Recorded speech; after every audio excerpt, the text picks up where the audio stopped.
NBC Sports presents NASCAR. Tonight, it's the Pepsi 400 at Daytona.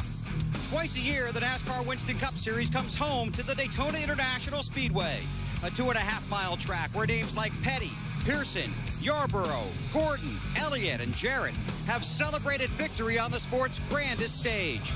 But for fans, the golden history of Daytona was tarnished on February 18th, when the racing world was robbed of its greatest hero.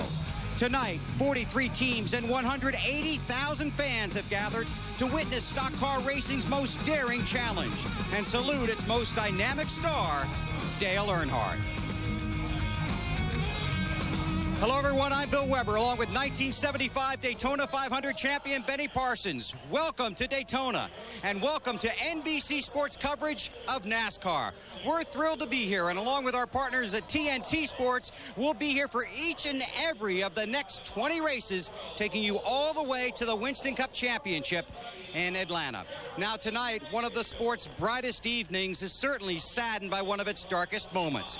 This is the first Winston Cup race here at Daytona since Dale Earnhardt was killed in a crash at the conclusion of the Daytona 500 back in February. Certainly, Dale Earnhardt is on the minds of a lot of fans and a lot of teams. But, Benny, these teams have come here to work as well as remember. Well, they're here for one thing, to try to win the race. You can't hardly find someone in the garage here to talk about Earnhardt. They want to talk about loose, tight, racing terms for something they can do to their car to make sure that it wins. You ready to take the fans all the way to the championship? I'm ready, Bill. Well, one guy that knows about celebrating the Winston Cup Championship in Atlanta is Dale Jarrett, and he's standing by with Dave Burns. And, Bill, the other thing that I want to know from Dale, he knows about celebrating, but he's also been on the track already this week, Dale, and last night in final practice, we want to know, what was it like out there? Well, it was a little bit wild at times, but it was, you know, we got a job to do here tonight. And, you know, we know there's a lot of people, a lot of different emotions here. And we all realize that, you know, our hero is gone, but he would want us to carry on and show a good race as he would put on here tonight. And what I saw was a lot of competition out there. It's you can pass, but you can get past very easy, too. So we're going to see if we can get our UPS Ford up front. And you're not going to be able to stay there all the time, but hopefully at the right time at the end of 400 miles, we can have it there. Sounds like Dale might be one of the people that think there are 43 possible winners out here tonight. And Marty Snider's with another one.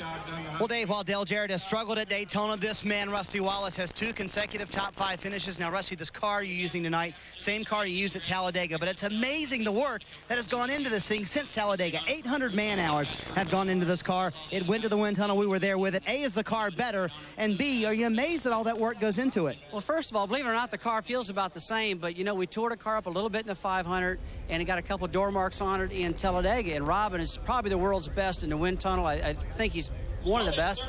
And there's so much work they try to get lower drag, they try to get more downforce, and they don't quit till they get something. Like you said, what was it, 3 pounds or 3 counts of drag, and that's about it for 800 hours. So our guys don't quit. I'll tell you, they really work hard at it. A lot of work goes into these race cars before they come to the racetrack. Rusty Wallace will start 24th tonight. Now to Matt Yoakum with the NASCAR Winston Cup Series points leader.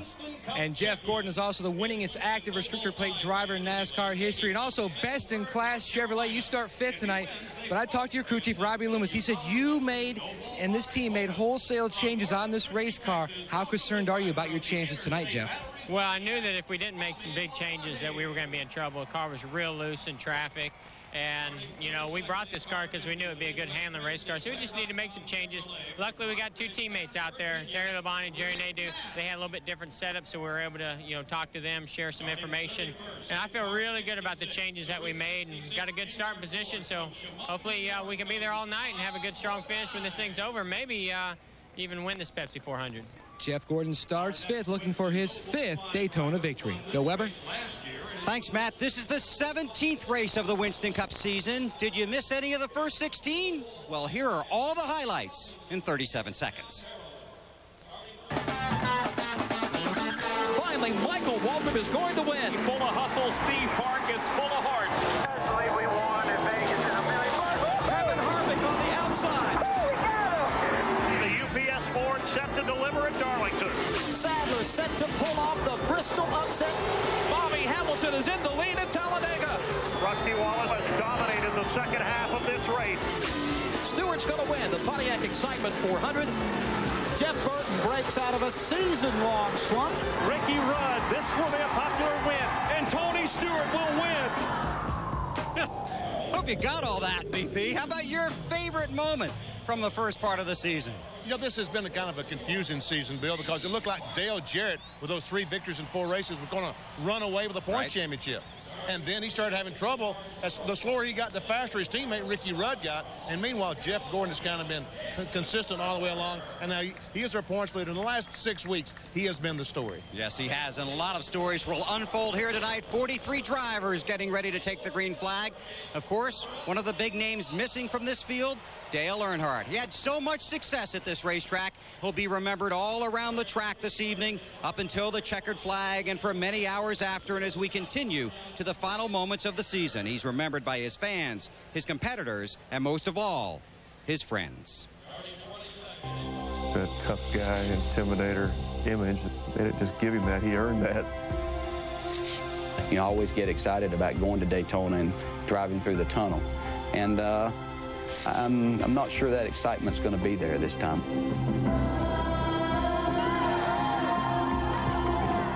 I missed him so much in Victory Lane, not getting that squeeze or that hug I was going to get. For some people, maybe it'll be hard to go to Daytona because it'll remind them of him, but, you know, I've never forgotten.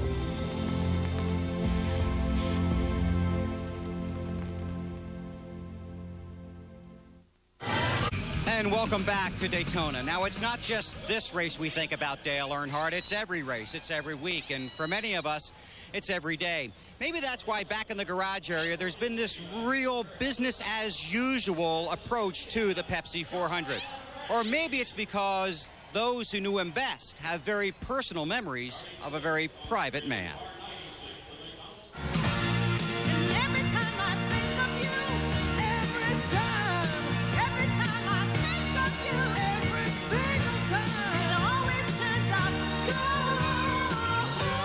Anytime you go to visit him, the first thing he wants to do is take you down back and show you some of his livestock.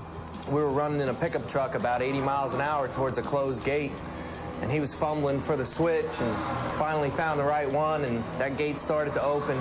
And we're running about 80 miles an hour, and that gate's about 2 foot open, 3 foot open, 4 foot open. All of a sudden, I just sit back in the seat, and I got my seatbelt on, and at the last minute, I just couldn't take it anymore. I'm like, Dale, you're not going to make it. And he's like, you don't tell me. I'm a 7-time Winston Cup champion. You don't tell me how to drive. And sure enough, we zipped through that gate, and all of a sudden you heard, pow, knocked the mirror off both sides of the truck, you know. And I looked over at him. He just gave me that half a grin and just daring me to say, you know, like, told you weren't going to make it, you know. So, you know, it was just one of those times where we just kind of both laughed it off. And I knew from that point on just to keep my mouth shut. That year was really special for me to battle for a Winston Cup championship and to battle against the greatest in the sport.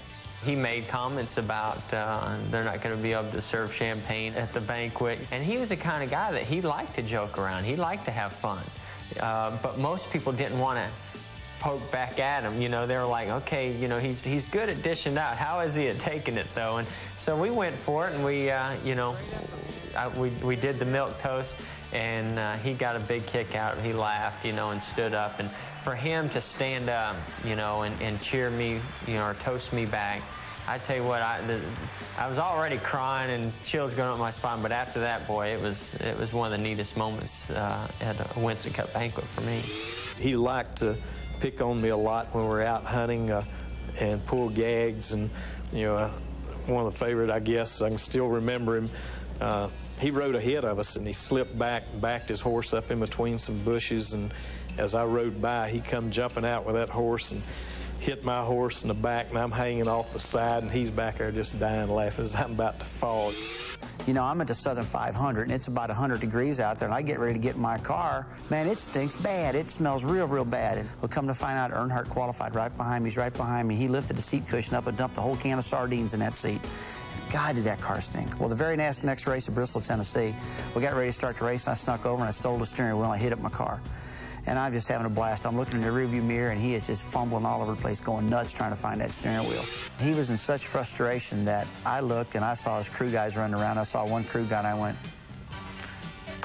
And I stuck it out the window, and he was just like, oh, my God, thank you. Every time I think of you, every time I think of you, every time. So many stories in the garage area. Your favorite Earnhardt story is when you found out this guy's good. I really did. It was 1980. He had been the Rookie of the Year in 1979, but in 1980, the 500-mile race at the Lowe's Motor Speedway, he passed me early on going in turn 1, sideways. Going in the corner sideways, kind of like he was on dirt. And I said, he's going to crash just a little bit. I better back off and get away from this guy. But, you know, every time I saw him that day, he was sideways. But I kept waiting for him to crash. Folks, he won the race that day, sideways for 500 miles. We rarely see that in Winston Cup cars today. 21 years ago, I knew Earnhardt was the real deal. And you were right. So many memories of Dale Earnhardt, but certainly no one has more memories than his son, Dale Earnhardt Jr. And he's standing by, ready to start the Pepsi 400. Let's check in on pit road. Well, Bill, it has been a week of emotional highs and lows for Dale Earnhardt Jr. And Dale, your thoughts as you get ready to climb in the car. What are your emotions right now? I'm just ready to get out there and get racing. We got a real fast car, and just hope I can be able to take care of it all night long and stay out of any kind of trouble and I can get in out there. We got a car capable of winning, and we just got to make the right moves on the racetrack and on pit road that put us up front at the end. In honor of your father, what would it mean to you personally to win this race, Dale? Well, I know he's had a lot of success here, and I'm looking forward to maybe having the same kind of success. I really like this racetrack. It's one of my favorite tracks, and to win here would really mean a lot to me and the rest of the team as well. His father was a hero to many. What a heroic story it would be if Dale Jr. could win tonight. To Bill Weber at the War Wagon. Thanks, Marty. They just concluded driver introductions a few moments ago. The loudest cheer for Dale Earnhardt Jr. In this sport, so much attention is focused on success. But the death of Dale Earnhardt has refocused attention on safety. Maybe sometimes we focus a little bit too much on comfort, trying to go fast. The way I brace in an accident, I don't know if the Hans device would help me or hurt me, to tell you the truth. NASCAR needs to stay out of the mandating business. You let off the throttle, you mash the throttle, and you kind of get programmed and you don't think about the consequences. 1-800-CALL-ATT has a new spokes. Oh, no. Just makes it very dangerous because there's no room for error. You're trapped there, and you can't get to the outside without knocking somebody out of the way. And, you know, at 190 miles an hour, that's not a smart thing to do.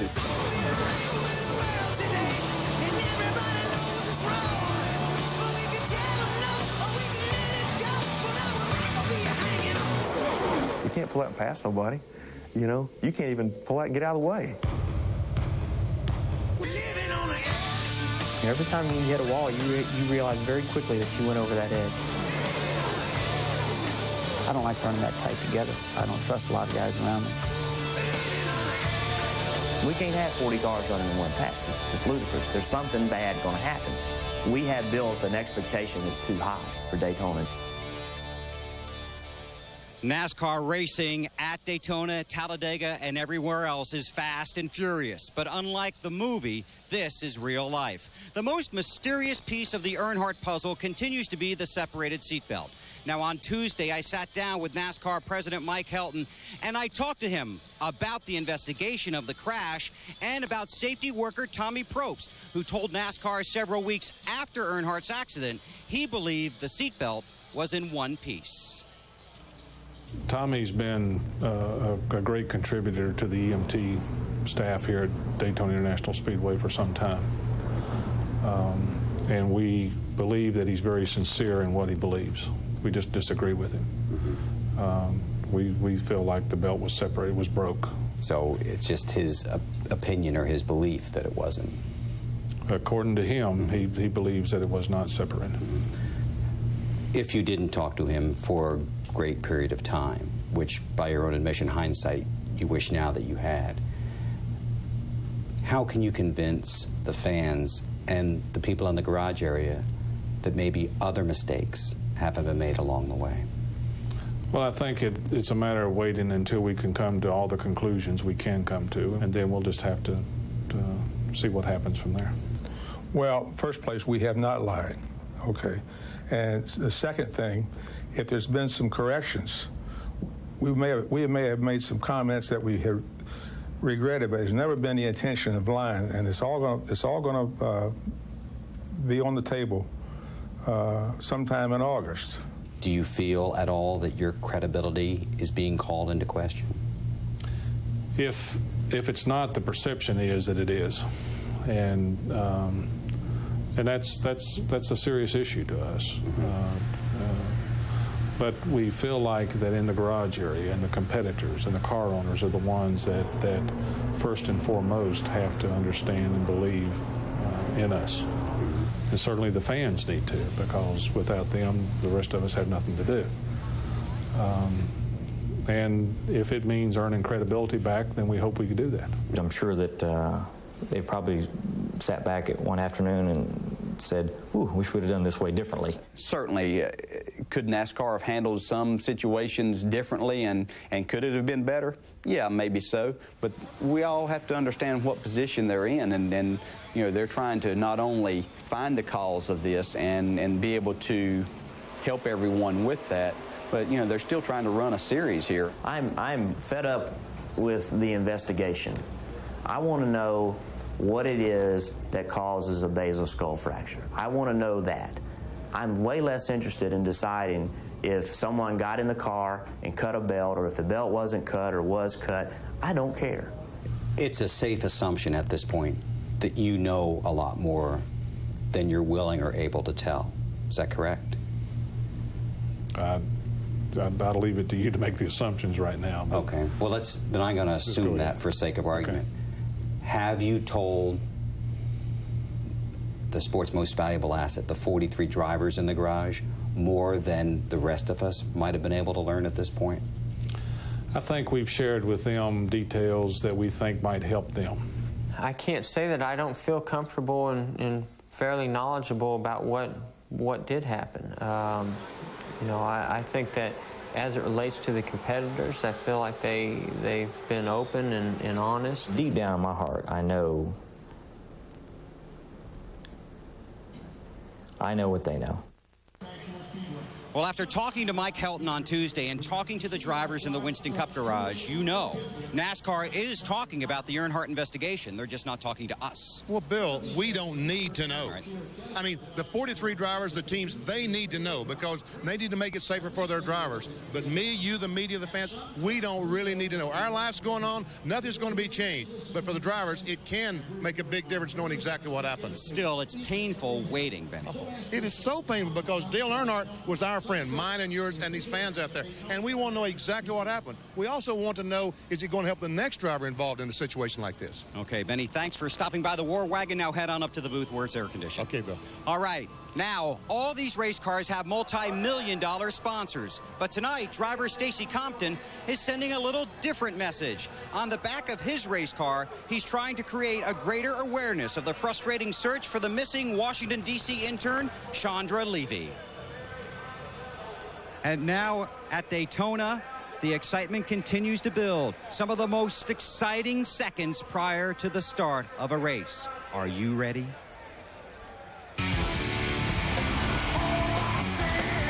When the challenge is bigger, Gordon seems to get better.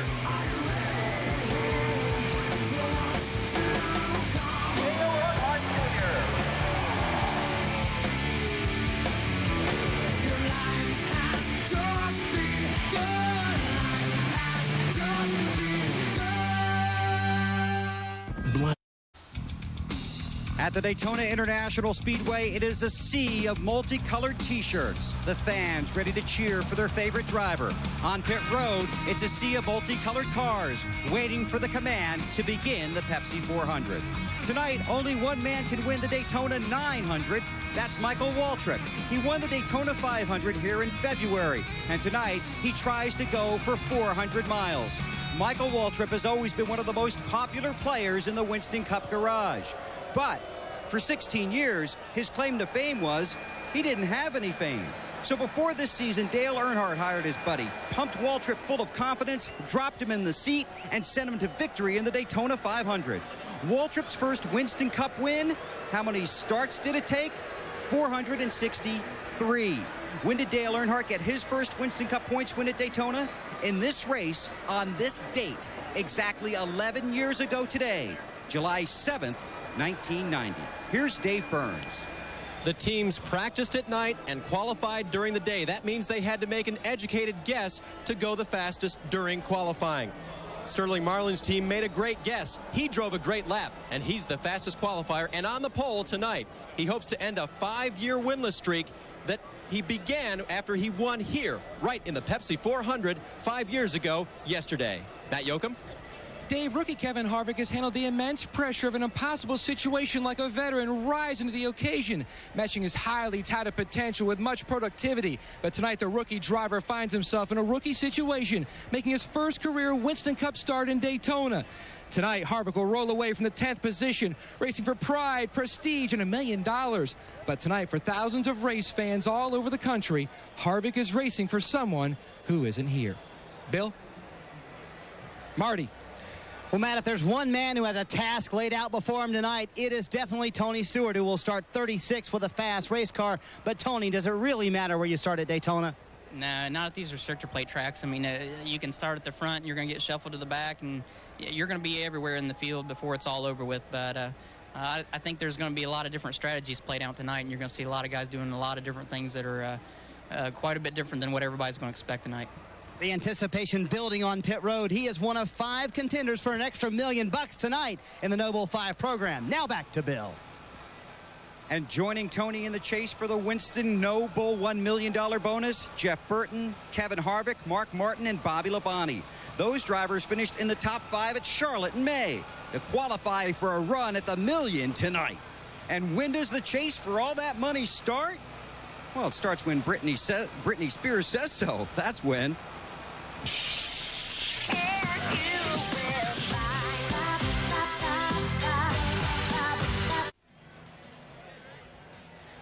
NBC Sports welcomes you back to the Daytona International Speedway as we close in on the green flag for the running of the 43rd Pepsi 400. About 180,000 fans have gathered. They like to call it the largest nighttime sporting event. We just think of it as a beach party a few miles away from the beach. Now, our opening festivities.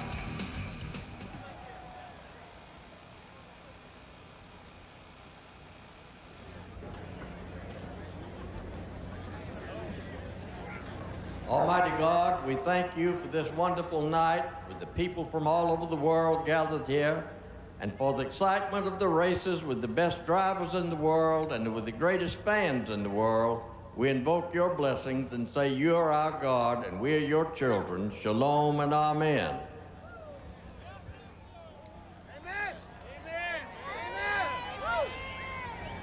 And now to honor America with our national anthem, Atlantic recording artist Edwin McCain.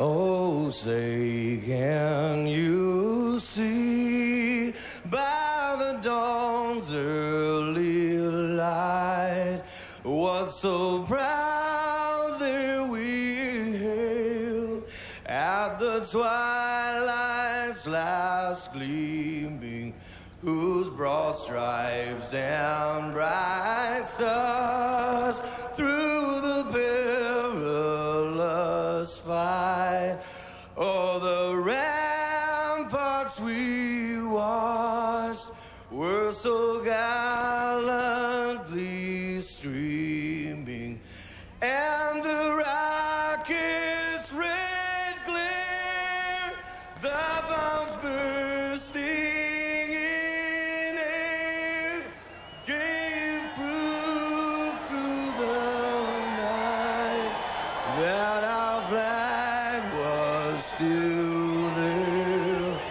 Oh, say does that star-spangled banner yet wave? Oh, the land of the free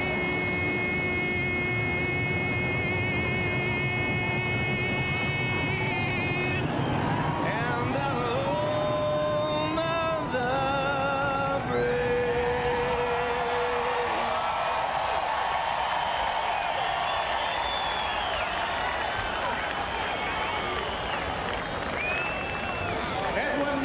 evening, ladies and gentlemen. How about a big hand for him, and also for the B-1 bomber from Dyess Air Force Base, Abilene, Texas, accompanied by the 4 F-16s from the 79th Fighter Squadron, Shaw Air Force Base, Sumter, South Carolina.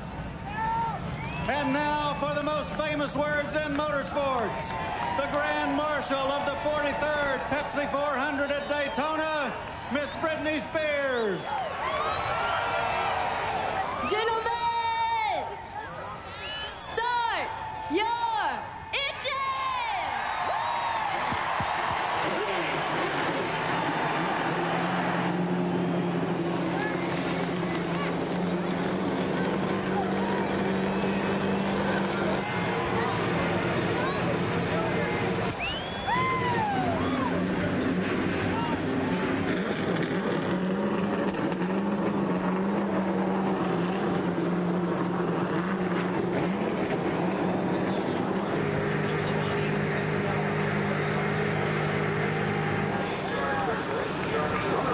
The roar you hear, 43 Winston Cup engines coming to life.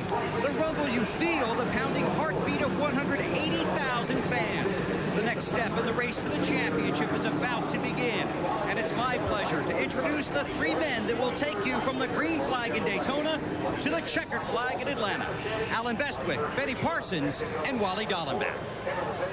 Thank you, Bill. With Benny, the 1975 Daytona 500 winner, and Wally Dallenbach, who's run some 226 Winston Cup races, including just 3 weeks ago at Pocono. And Wally, when I think of tonight's race, the words intense and heart-pounding come to mind. How about it? There's a couple more. Stressful. This is one of the most stressful races that we run all year. You've got the fear factor, fear of the big wreck. You have frustration of being stuck in that line that's not moving. And hopefully somewhere along the line, that 400 miles, you get to have a little bit of fun. Benny, the drivers all day long have been talking about the big wreck, capital B, capital W. What is the big wreck? Anytime you come to Daytona, Talladega, and these cars run in such huge packs, we'll see 43 cars run together. And when that happens, if something happens in front of you, you cannot avoid. Here, Tony Stewart gets tagged by Ward Burton, up on top of Robbie Gordon. These guys behind, down through the grass, are trying to avoid it, but you simply can't. You're running too fast. These cars are too close together. That's the big wreck. You see them all there together. It's liable to happen at any time, Alan. 19 cars taken out in that one that happened with just 27 laps to go in the Daytona 500 in February. And the closer we get to the end of the race, the more likely a possibility that big wreck is. The sights, the sounds, the rush of adrenaline that is NASCAR at Daytona is coming up next. The starting lineup in green flag for the 43rd Pepsi 400 coming up on NBC.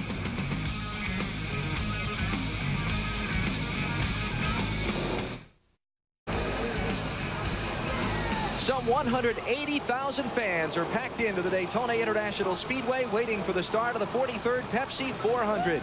Field rolling off onto the track for a couple of pace laps before the green flag. Budweiser, the official beer of NASCAR, is the proud sponsor of the Bud Pole Award given to the fastest qualifier at each NASCAR Winston Cup race. This week it was Sterling Marlin who grabbed his 11th pole position. 9 drivers have won Bud Pole Awards. In 15 tries this season, they'll be in the Bud Shootout in 2002. Since 1979, Anheuser-Busch has awarded more than $7 million as title sponsor of NASCAR's Pole Award program. 43 drivers are getting ready to go at it in the Pepsi 400. Why don't we take a look at the Walmart starting grid? Sterling Marlin, his 11th pole position, leading a Dodge sweep of the top 4 spots. Ward Burton was running strong in the Daytona 500 until he got taken out in a wreck late in the race. Inside row 3, Jeff Gordon, the leader of the NASCAR Winston Cup point standings. He's won the Pepsi 400 twice. On the inside of row 7, John Andretti, the Pepsi 400 winner in 1998. Mark Martin is one of the 5 drivers who can earn $1 million bonus with the win tonight. Kevin Harvick, first start for RCR at Daytona. Jeff Purvis, great qualifying run, and only his 2nd Winston Cup start of the season. He's in row 6. Dale Earnhardt Jr. goes from 13th. He finished 2nd here in February in the 500. He'll be the sentimental favorite to win. And 60-year-old Dave Marcus makes his 63rd Daytona start tonight. On the outside of row 9, Bill Elliott says his team gave up speed in qualifying for comfort in the race and trying to win the race. Dale Jarrett won this race 2 years ago. He's 2nd in the championship to Jeff Gordon. Ricky Rudd, one of the hottest drivers on the circuit right now. He makes his 50th Daytona start tonight, but he's never won here. Daytona 500 winner, Michael, starts 22nd. Rusty Wallace back in row number 12 along with Mike Skinner. The 13th row, it's Rockingham winner Steve Park. He has to come from deep in the field along with the 94 Pepsi 400 winner Jimmy Spencer of Pennsylvania. Spencer starting back in row 14. And on the inside of row 15 is Terry Labonte. He's two-time series championship. He was fast in last night's practice. He'll need to be from that spot. Jeff Burton, the defending winner of this race. Both the Gibbs racing cars will start way back. Bobby Labonte, 33rd, and Tony Stewart in 36th. Now the drivers who got provisional spots to get into the field weren't quick enough to qualify on time. Johnny Benson led this race late last year. He and his teammate Ken Schrader tried to draft through the traffic together from row 19 and row 20. And we look at the rest of those who got in on their points. Mike Wallace back behind the wheel of Jim Smith's Ford Taurus. And Brett Bodine got the final starting spot. He was a nervous man pacing around at the end of qualifying here yesterday.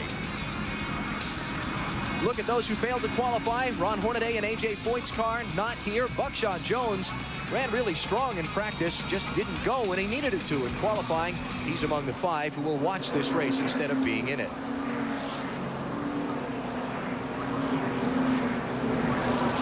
Track description of the Daytona International Speedway. See that lake you're looking at behind the graphic?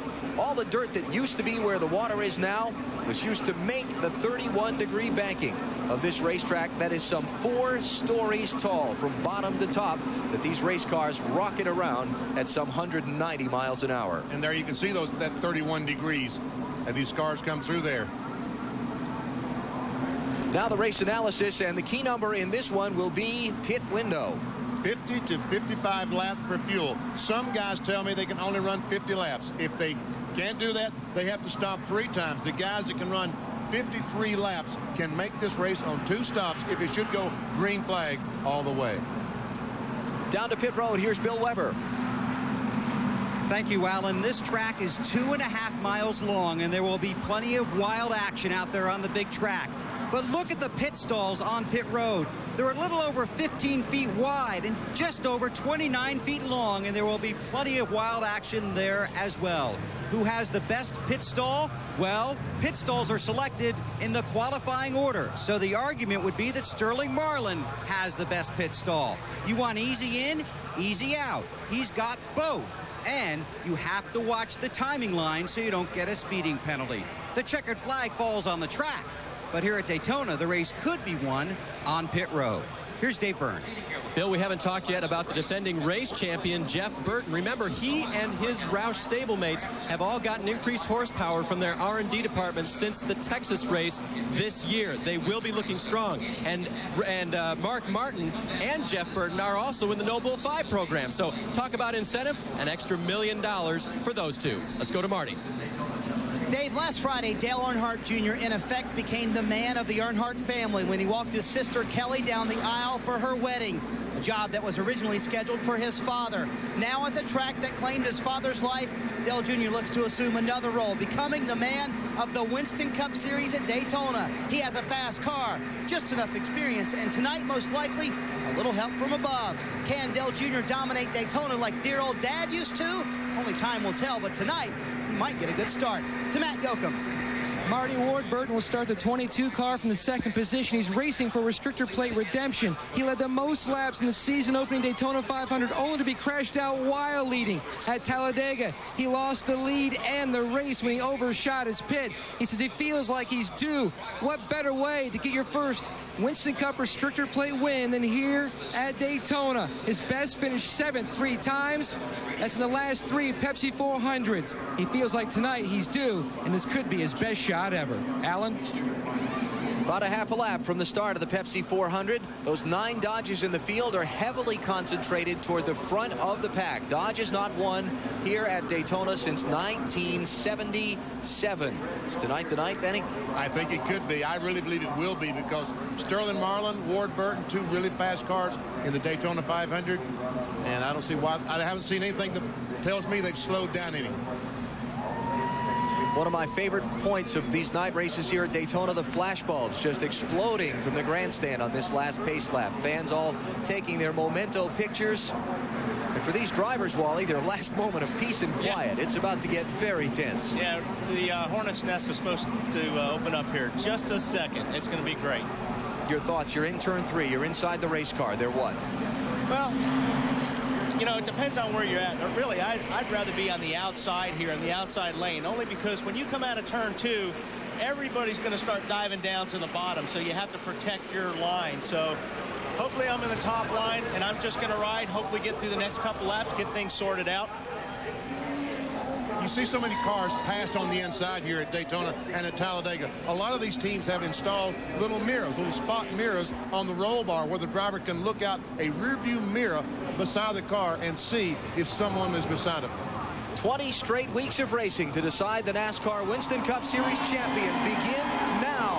The crowd is on its feet. The 43rd Pepsi 400 goes green on NBC.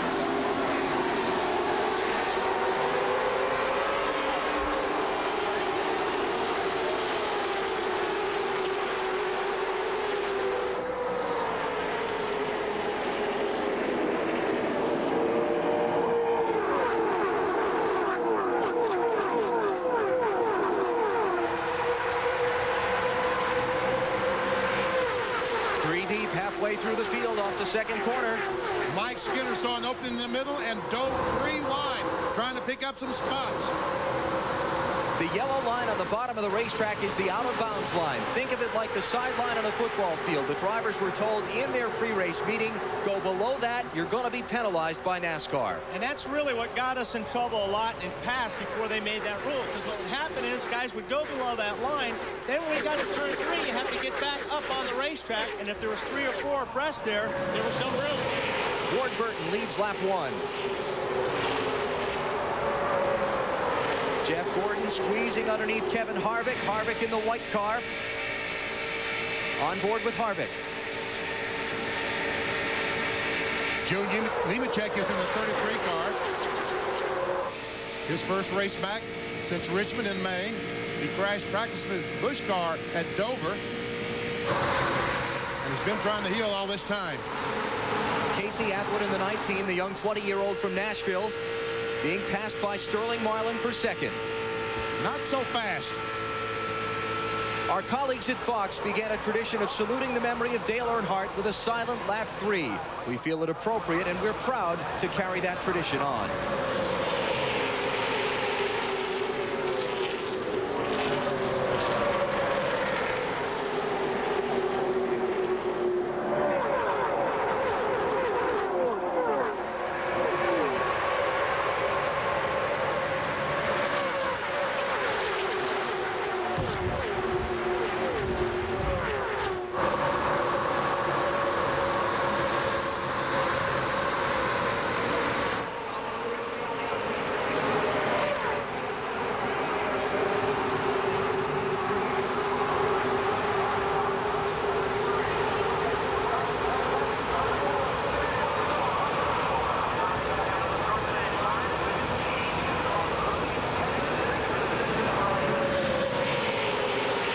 Sterling Marlin to the lead. 3 deep for 6th spot on down as Ward Burton gets shuffled back to 5th.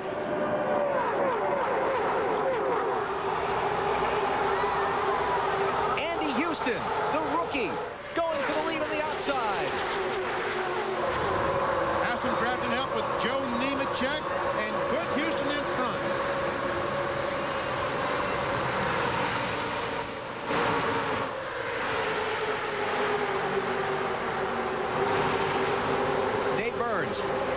Alan, last night in final practice, they made some changes to the 96 car. Andy said the changes they made, a spring in the right rear and also a sway bar change, helped that car tremendously. And even though he's lost the lead now, expect Andy Houston to handle a very comfortable race car up front all night long. Marlin back to the point. That's Ward Burton right behind him as you look out the back bumper of the Marlin car. Front 6 now single file. Then they're 2 and 3 deep from there on back.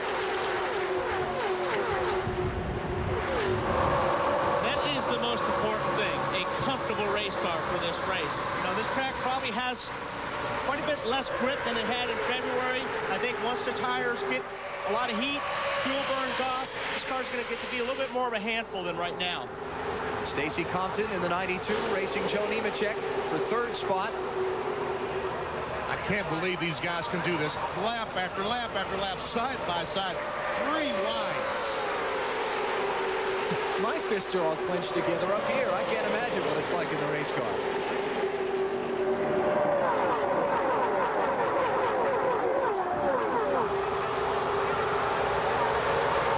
Dodge, dodge, dodge, front 3.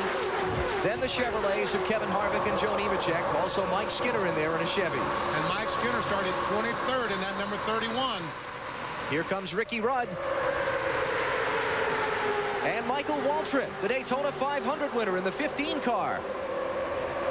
Michael started back in 22nd spot. It's up to 8th, racing for 7th and 6th.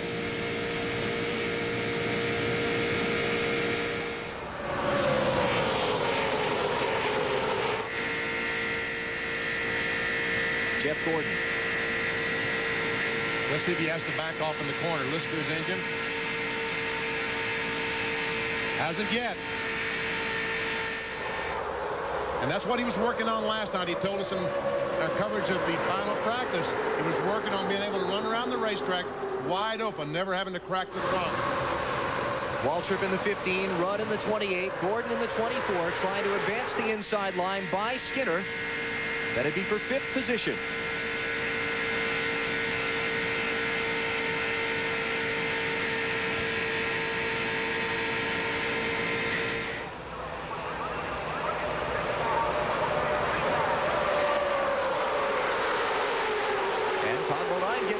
The light blue car, the outside lane, the 66 machine. Started in 31st position.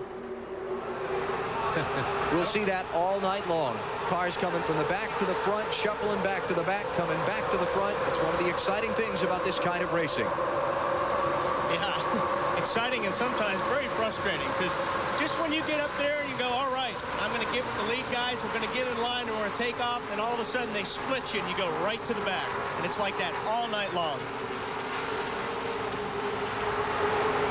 Leader Sterling Marlin, the silver car. Bobby Labonte and Tony Stewart, the Joe Gibbs cars, both started deep in the field. They're both still running deep in the field. Let's go to Marty Snyder. And Alan, that should be no surprise. I stood with Tony Stewart and Bobby Labonte right before the race. They had a little mini meeting. They said, listen, we're going to drop straight to the back. We're just going to ride there. In fact, they don't want to ride at the back of the pack. They want to ride beyond the back of the pack. They want to be away from the main pack to avoid what they think is going to be a big wreck this evening. Now, they've tried this strategy before, and every time they've tried it, it has backfired. They're hoping it won't backfire tonight. To Matt Yoakum. Marty, Sterling Marlin spotter Lauren Ranier, son of the late Daytona 500 winning car owner Harry Ranier, told Sterling Marlin, drop back, you're getting too far out, try to stay more with the group, you're getting too far out, you're going to give them too much good air to make a run on you. He acknowledged that, said 10-4, and he hit the brakes, slowly backing up to let the 22 suck up on his bumper. Mr. Bill. Well, Dale Jarrett started this race in 19th position. He loves coming to Daytona. He actually likes racing here because he's had so much success. But despite starting 19th, not much success so far tonight. He's reported that his car is a little loose. It's also running hot in traffic. Water temperature 235. Last time by, 32nd from his 19th starting spot. Kevin Harvick just went all the way to scrape the paint off the outside wall to take the lead from Sterling Marlin. Isn't it wonderful to watch these young, brave drivers driving around Daytona and Talladega? And listen to the roar of the fans. This was Dale Earnhardt's car.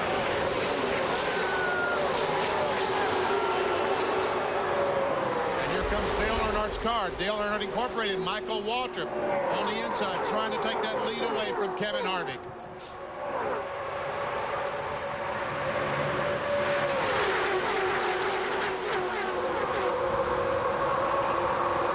Here's Waltrip, Harvick to block.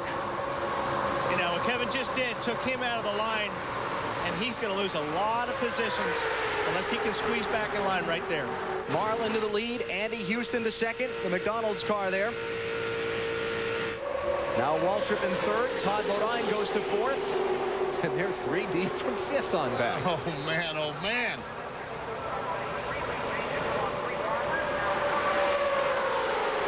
We had 49 lead changes in the Daytona 500. We've already had 4, and we're just in the opening laps of the Pepsi 400 at Daytona. You're watching NASCAR on NBC.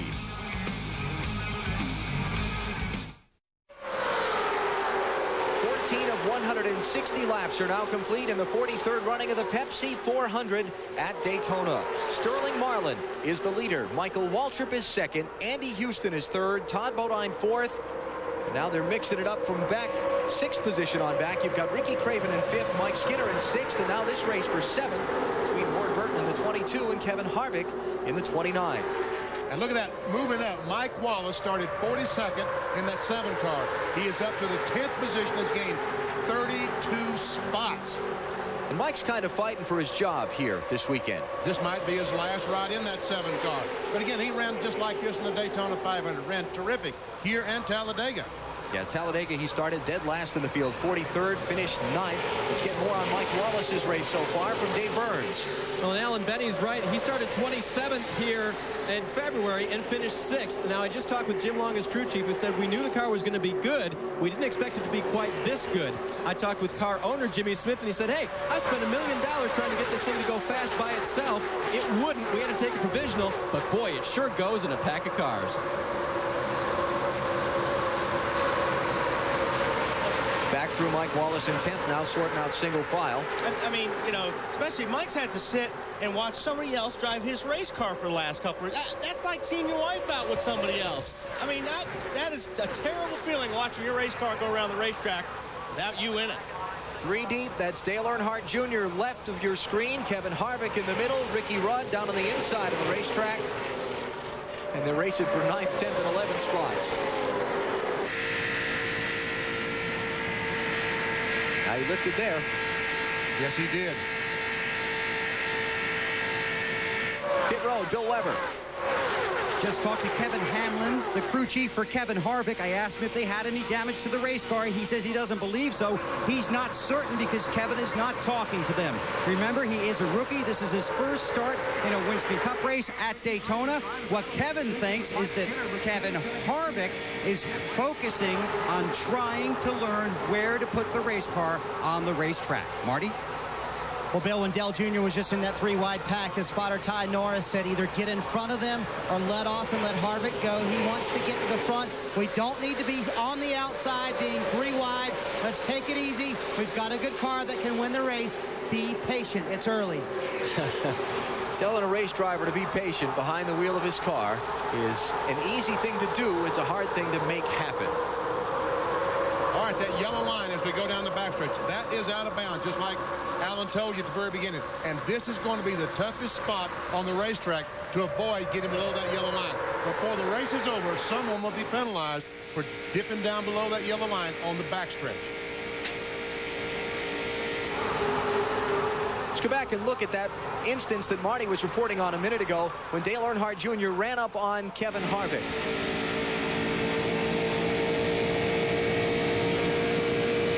Pushing him. That's called a bump draft. You bump them a little bit and get them moving. And believe it or not, the cars run a little faster, bumping at 190 miles per hour. Now you could hear the engine note pick up a little bit as he gained a little speed when Earnhardt Jr. hit him, and then drop off a little bit when Jr. pulled out from behind him.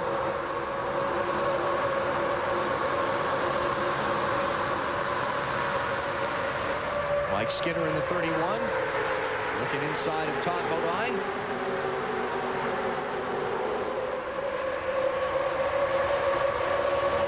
Had a report a little earlier that Jeff Purvis's car was maybe overheating some. 51 machine is back to 24th spot now. He started in 11th.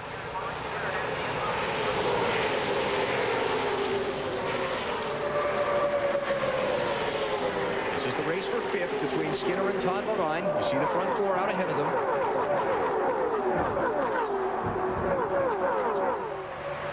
Third place, side by side. Ward Burton up top. Andy Houston down low. Now that to me, if you had about 5 or 6 veterans up front, they would stay in line and try to break away from the rest of the pack. But we got some guys up there that are rookies and not familiar with it. They want to lead, and that's keeping that pack behind them up close to the leaders. I love it. I love to watch these guys pass each other. 20 laps complete of 160 in the Pepsi 400 at Daytona. Sterling Marlin and Michael Waltrip hold the top 2 spots. You're watching NASCAR on NBC.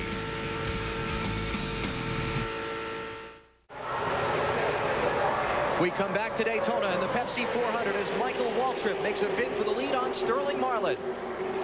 With help from Mike Skinner. Skinner pulled up behind that Chevrolet, and to the front they went. And look at Sterling Marlin. They're all on the inside. He's lost 2, 3, 4, 5 spots.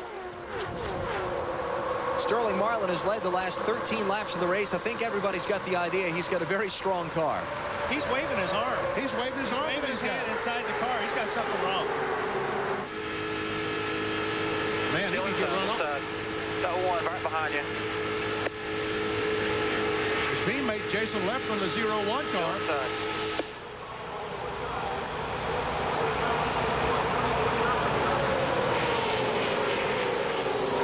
Whatever it is, he couldn't get to pit road. Could it be that his car is just not right? Could it be that it's pushing or loose or just not right, and he's decided to go the back and ride till they can make a pit stop and adjust them? I mean, in one lap, I mean, you know, he's leading the thing, and then all of a sudden in one lap. Matt Yoakum, what's wrong with Sterling's car? Alan, talking to Lee McCall, Sterling Marlin's crew chief, he told me that Sterling's complaint is the car is very loose. He's going to try to drop back like a number of the other competitors and just ride in the back until the first round of pit stops, somewhere along lap 52 to 55 to work on this race car. No need to chance anything right now because they have a very stout piece. There you have it, Benny. There you have it. Right again. And that's smart racing. That's just smart. Barely 50 miles into not even 50 miles into a 400-mile race. Now, off of turn number 2, we're going to show you our NBC speed trap. Actual live real-time speeds as the cars rocket off this corner at Daytona.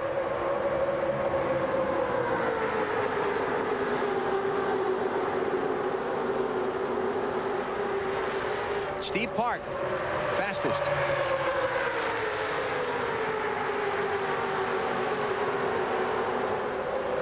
New leader. Kevin Harvick takes up Richard Childress Chevrolet to the top spot. And check out the battle for second spot as Harvick looks back at Dale Earnhardt Jr. and Michael Waltrip. The 8 and the 15, the 2 cars that battle for the victory in the Daytona 500. Ricky Rudd, first Ford in the order in the 28.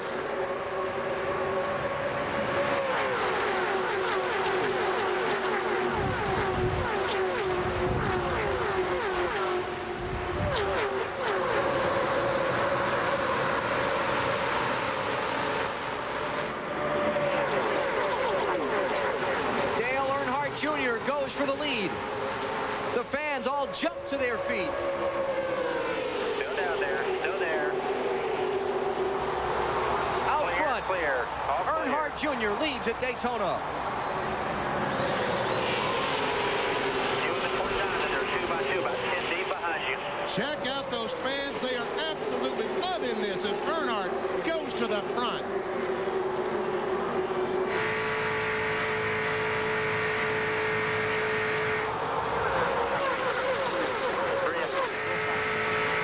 Talked all throughout the week what the young man's state of mind must be coming back here. And we've talked about people going about business as usual. Benny, Dale Jr.'s put on the facade of business as usual, but I've detected through our interviews with him that that's not a facade. It has been business as usual. But I can also tell by the interviews, and I talked to Tony Uri Sr., his team manager, this young man, Alan, wants this race as badly as he's ever won anything in his life. He wants this one today. Can you imagine what victory? Oh, no, I can't even think about it. But we've got a long ways to go. Only Only 28 laps into this thing. There's Tony Eury. And Tony's reply to me was, I just hope he doesn't want it too much. Jeff Burton with a run up the outside. He started back in 30th spot. He's running 6th.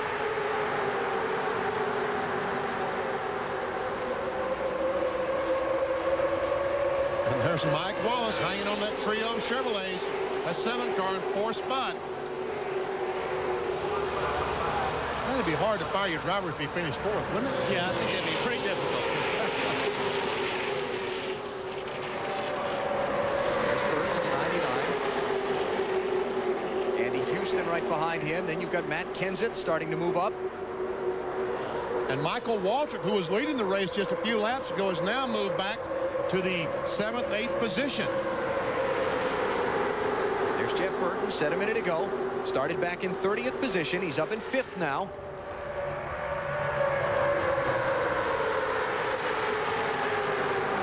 And that's another driver that told me today before the race, that's what he worked on last night in final practice. Get in the car where he would handle, where he could drive through the corners without backing off the accelerator.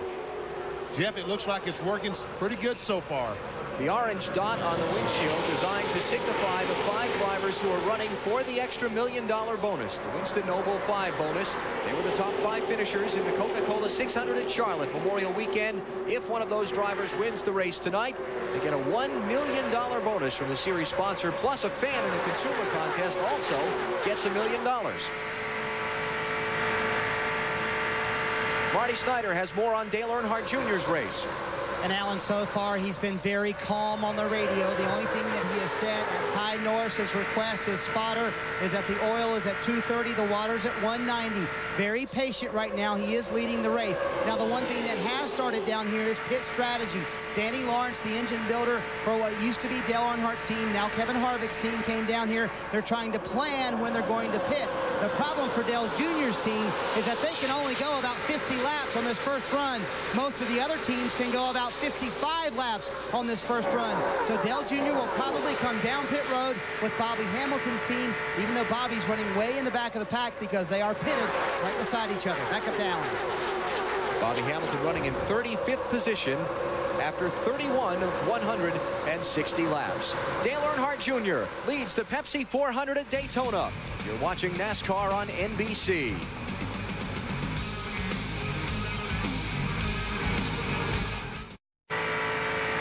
NASCAR on NBC comes your way from Daytona International Speedway with live coverage of the Pepsi 400. Dale Earnhardt Jr. is out in front. 7 lead changes already. The opening 35 laps of this race. I think we're going to see a lot of spinning wrenches on these Dodges when they come in, Benny. I think a lot of the cars are loose.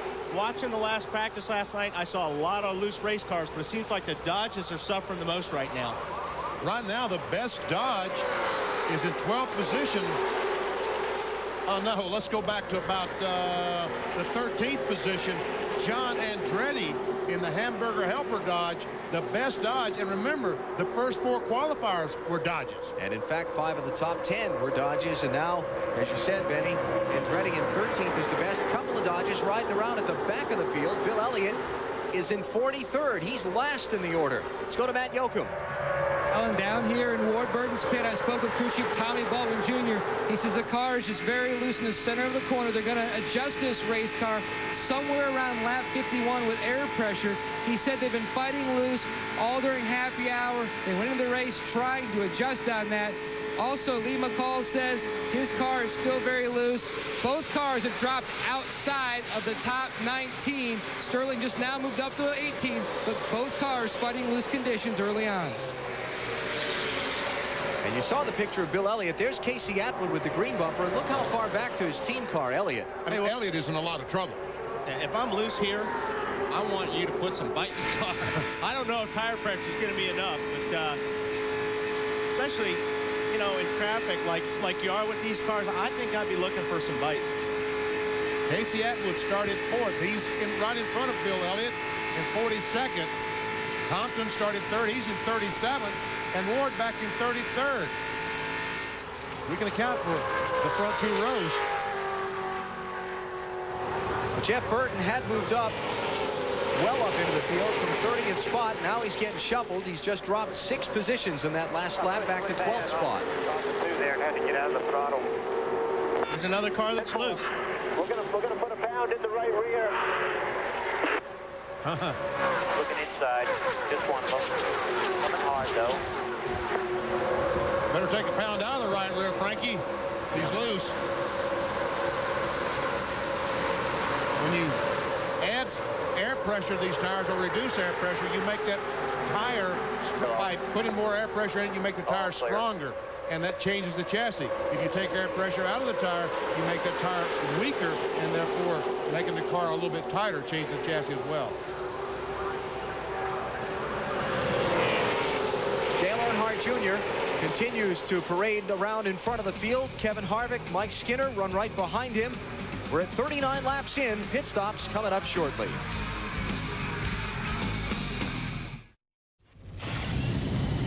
We were talking about loose just a moment ago. Let me show you what we're talking about. The car enters the corner. You turn the steering wheel back on the throttle. There's where you want to be, in the green spot. But the back end, it gets loose, goes up the racetrack, and I saved that baby. How'd you like that, Wally? Danny, that was a great save. Little exaggerated on the loose there. A little exaggerated, but your car was that loose, you're going to be on pit road now. I think Bill Elliott's car may be that loose. Yeah, Mike Skinner going for third inside of Mike Wallace. Skinner in the 31, Wallace in the 7. That's Matt Kenseth riding the top side right behind him. I talked to Mike after practice, and after I said, man, it was the beginning of practice, last practice last night. Was your car that loose? He said, yeah, it was. They made some adjustments right there before the end of practice, and he was really happy with the car. He's in a wrong line right now, though. There is no line there. And not a choice of his own. Got to have somebody behind you helping you push through the air, or you're going to lose a lot of positions. Skinner was racing for third a minute ago. He finally has some help. Someone pulls up behind him. That's Kenny Schrader in the 36 car. He's racing for 8th now, Skinner is. Schrader, he started back in 39th position. Pound per second. Oh, man, that's threading it right there, buddy. Mike Wallace squeezing in front of Harvick. Now jumping in line behind Kenseth and in front of Kurt Busch. Harvick now is in the wrong spot on the racetrack. Mark Martin going by. Onboard camera with Mark. This is one of his better runs at Daytona in a good while. 3 wide in front of him. You know, Mark's one of those guys, when I run here, it seems like I always try to run with the guys I'm comfortable with running. That you know you can just get on their bumper and they're going to take you to the front. And I always look for guys like Mark, Ricky Rudd, Sterling. These guys are the guys you can count on when you come to Strictly Plate races. Terry Lobani, another one. You know you can really trust these guys on getting you through the field. It's Jeff Gordon on the outside of that 3 wide. This is not where you want to be, where the 7 car is if you're loose right now. You're in the middle, and you had Skinner right on your tail. And boy, it is tough getting through the corners if you're loose like that, because you've got nowhere to go.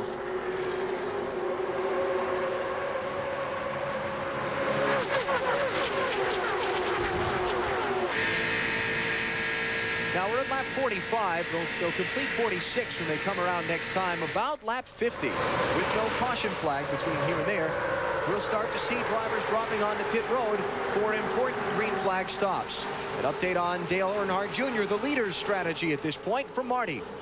Well, again, Alan, they do not have as good a fuel mileage as most other teams do, so they will pit on lap 50, along with Bobby Hamilton and Joe Nemechek. That has been worked out, although Hamilton's at the back of the pack. They do need a drafting partner, so they are going to come a little bit early. Junior's biggest problem right now is that when he goes full throttle, he starts to pull away from everybody. And we heard Matt Yoakum earlier say that when you pull away from everybody, that allows them to get a run on you. So Junior's not even full throttle right now when he's leading the pack. Back upstairs to Allen. Dale Earnhardt Jr. leads the Pepsi 400. Matt Kenseth, Todd Bodine, Mark Martin, and John Andretti. Also up in that fight for the top spot. Pit stops when we come back.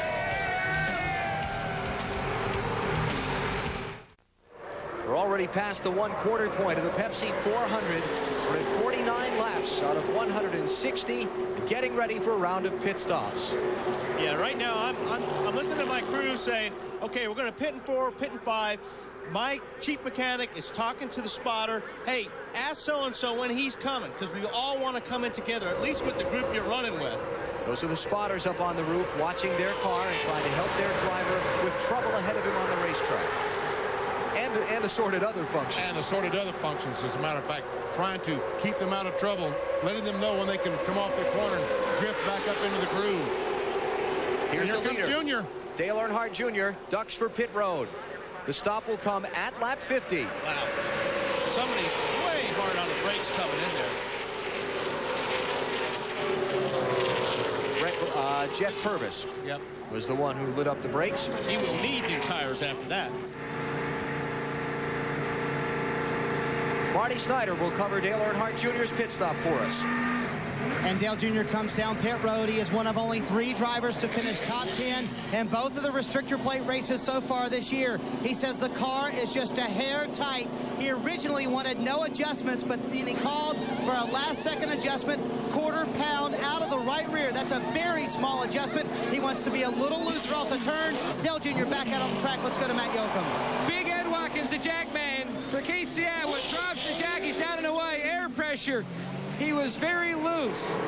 His teammate, Bill Elliott's also in. He's also complaining about a loose condition, as is the Dodge in the 92 of Stacy Compton. Compton very slow coming to pit road. He was well off the gas in turn 3, so perhaps a further problem there. Here's Johnny Benson on the pit lane. Jeremy Mayfield's in. Rick Mast is in. Ken Schrader's been in. I'll tell you what, and these guys that strategy-wise were in the back, Benny, I think that's going to hurt them because they're going to come out and they're going to lose that lead draft. Bill Weber. Stacy Compton on pit road. His car's been all over the track, loose and tight. They had to get an adjustment to try and fix the handle, but the biggest thing here is that he ran out of fuel on the track. Now he's sitting here. They're going to have to push him to get him started. Compton out of fuel on pit road. Another whole charge coming off of turn 4, down toward the pit lane. Compton gets it running. What they were squirting in the air cleaner, in the air intake, was ether, something that's kind of like gas. They're spraying in there in aerosol form. They can spray in there. Dave Burns. Mike Wallace is in now. They don't make any chassis adjustments, just 4 tires and fuel for Wallace. He said the car is pretty good. The only thing they've told him is to keep the radiator fan on when you're behind other cars. They're going to pull a tearaway off the windshield, and Wallace is out of here. Let's go to pit. Ricky Rudd getting 4 tires and fuel. Originally wanted to pit with the 29, but couldn't do that because the 29 was ahead of them on the track, behind them on pit road. They would have had to work their way around them. Ricky Craven had trouble getting to his pit stall. He overshot it. Yep. Big time. And here comes all the other. Oh, Todd Bodine almost ran in the back of the 17 of Matt Kenseth. Kenseth, Kurt Busch, Mike Skinner, Mark Martin, Kevin Harvick, Sterling Marlin, Jeff Burton, Dale Jarrett is in, Ward Burton's in. The Gibbs cars, Bobby Labonte and Tony Stewart. We go to Matt Yoakum. Mark Martin already comes to a stop in his pit box. He was complaining of a tight condition. They made an air pressure adjustment in the right front, an air pressure adjustment in the right rear. Front tire changer Robert Benfield has kidney stones. He's okay, but they've got Todd Ziegler standing by. The left side's come out. Let's go to Bill Weber. 4 tires and fuel. Kevin Harvick's first pit stop in a Winston Cup car in a race at Daytona.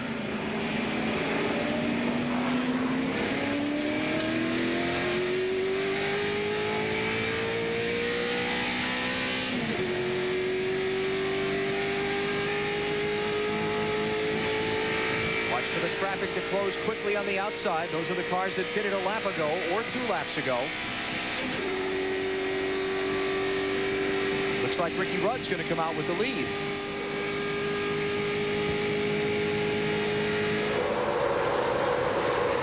Harvick still trying to get his car up to speed.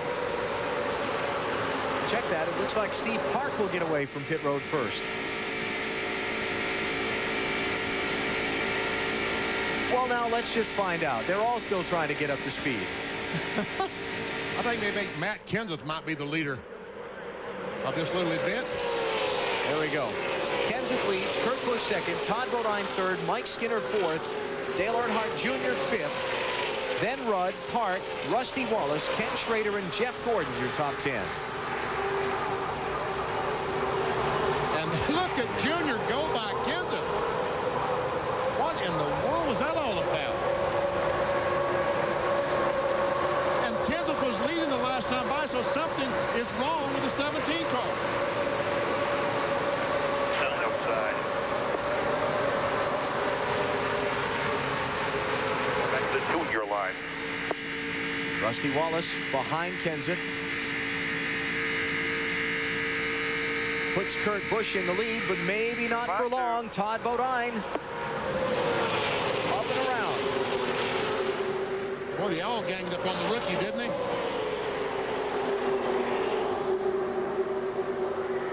So green flag pit stops have been completed. And Todd Bodine is now the leader of the Pepsi 400 at Daytona.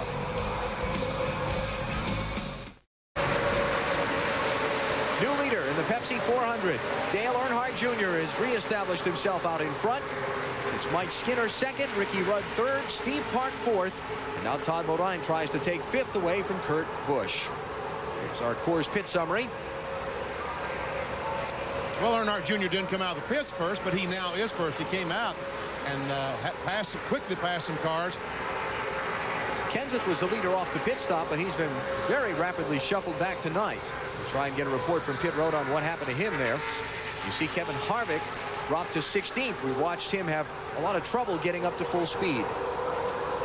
Yeah, that's tough here. It's tough that, you know, when you come in for a pit stop, it's tough not to spin your tires and get a good run off a pit lane.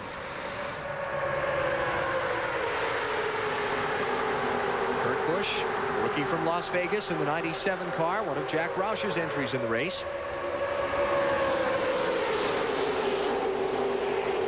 Skinner's looking for the lead if he can get some help. And it looks like that Ricky Rudd is going to give him some help, but he can't go by. Look how strong that 8 car is tonight. He pulled out with help and didn't go by. Yeah, but you know, we saw Sterling like that earlier. But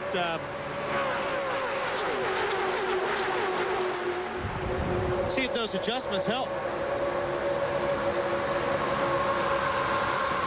Right now, our pole sitter Sterling Marlin is back in 24th position, but he's only 1.8 seconds behind the leader.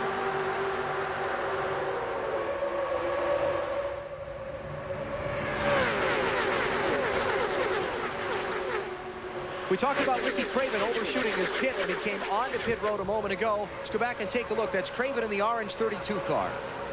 Well, he had a little help by the looks of it. He's already passed it, though. The 33 car got in the back of him. And basically, unless they get a yellow, that whole deal right there, you completely lost the draft, and now all you're hoping is that you'll get a caution so you can catch back up. We have been caution-free so far. We're at 60 laps complete. That's 150 miles. Rusty Wallace racing Kurt Busch. That'll be for 5th spot. Wallace in the 2.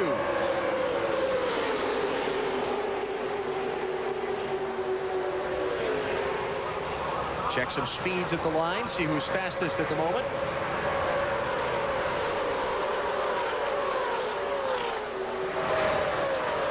They're all about the same speed, but Earnhardt Jr. was in fact the quickest.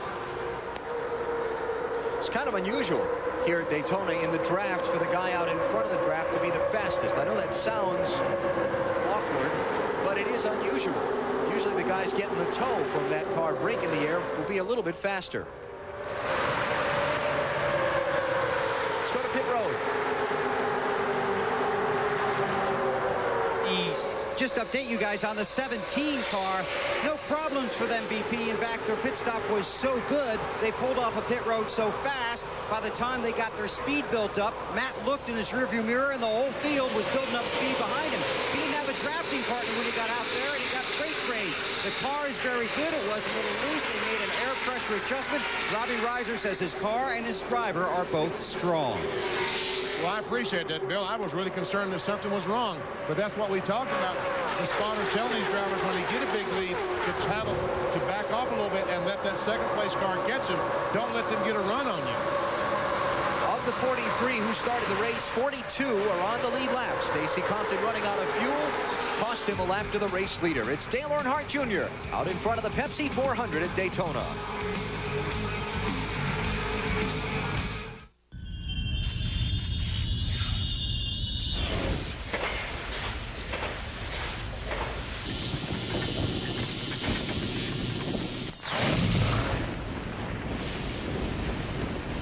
How do we control the aggressive tendencies of the world's most powerful 10-cylinder truck engine? We keep it behind bars. Dodge Ram. This is Bill. Bill is installing a new belt on his car. The belt he purchased isn't exactly right, but it seemed like a bargain, and Bill's determined to get it on there.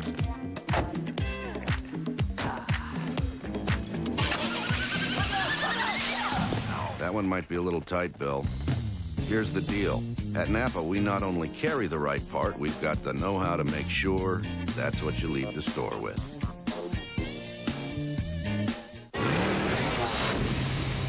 The Do Crew.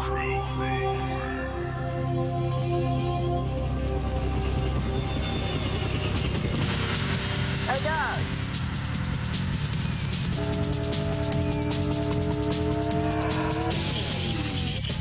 .5. Not bad. You better not do this on Sunday. The Do Crew. Fueled by Mountain Dew. 1998 Rookie of the Year, Kerry Wood. I feel the need. Three-time Winston Cup champion, Jeff Gordon. The need for speed. NASCAR and Indy racing are coming to Chicagoland Speedway. You'll see stars like Jeff Gordon and Allender Jr. at Chicagoland Speedway in Joliet, Illinois. 4 races for one low price, starting at a rock-bottom $175. Call Chicagoland Speedway at 815-727-RACE to fulfill your need for speed. Welcome.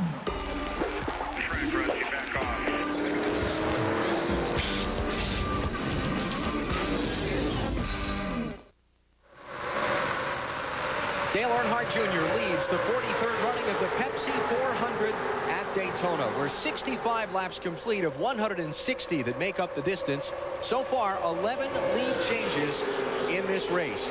I think we've clearly established that Dale Earnhardt Jr. has the strongest car. In the beginning, it looked like Sterling Marlin, but it's definitely Dale Jr. at this stage of the race. There's no doubt, unless something happens on the next pit stop to make one of these other cars a lot faster, they're going to have a lot of trouble beating Jr. tonight. But remember, he has got to stop twice. I don't know how much fuel he had left over when he made that pit stop, but 50 and 50 and 50 is 150 is 10 laps short. What about it, Marty? Well, Benny, you're exactly right. They can go a little bit further, but it's going to be close. Jeff Clark is the engine tuner for Dale Earnhardt Jr. He went back and calculated. He said on the next stop they can probably go about 54 laps. That's going to put them close to the finish, though. And all of that discussion if we go to the finish without a caution flag. Well, that's right. And these guys are driving pretty decently tonight, so maybe there will not be a caution flag. But 50 and 54 is 104. That leaves 56.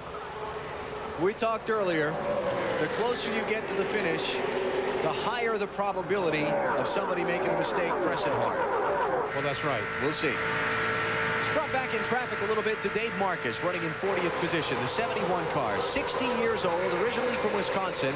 David making tonight his 880th NASCAR Winston Cup start, second all-time only to Richard Petty. Dave is one of the icons of the sport. He is the blue-collar racer.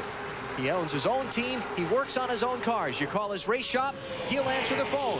And if he doesn't answer the phone, they'll have to go get him out from one of the race cars to come talk to you. He pays all the bills. He wears wingtip shoes when he drives. And the reason we bring this up is, first of all, because he's a terrific story that he made the race. Second of all, he's getting ready to close his NASCAR Winston Cup career. He'll run 5 more events after tonight this year, then attempt to qualify for the Daytona 500 in February, and then call it a career. A good and long career. And then look for a young man to jump in that car and become his driver. He wants to continue his racing team. It's Bob Marcus, his crew chief. Small operation, fraction of the funding, fraction of the people that these other teams operate with. But you know one thing about Dave Marcus, he will always race you as hard as he can. On board, Dale Jarrett, running in 12th.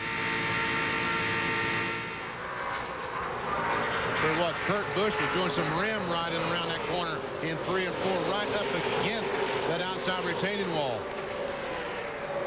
Kurt Busch, the 22-year-old from Las Vegas, Nevada. In his 24th Winston Cup Series race and his second ever here at Daytona.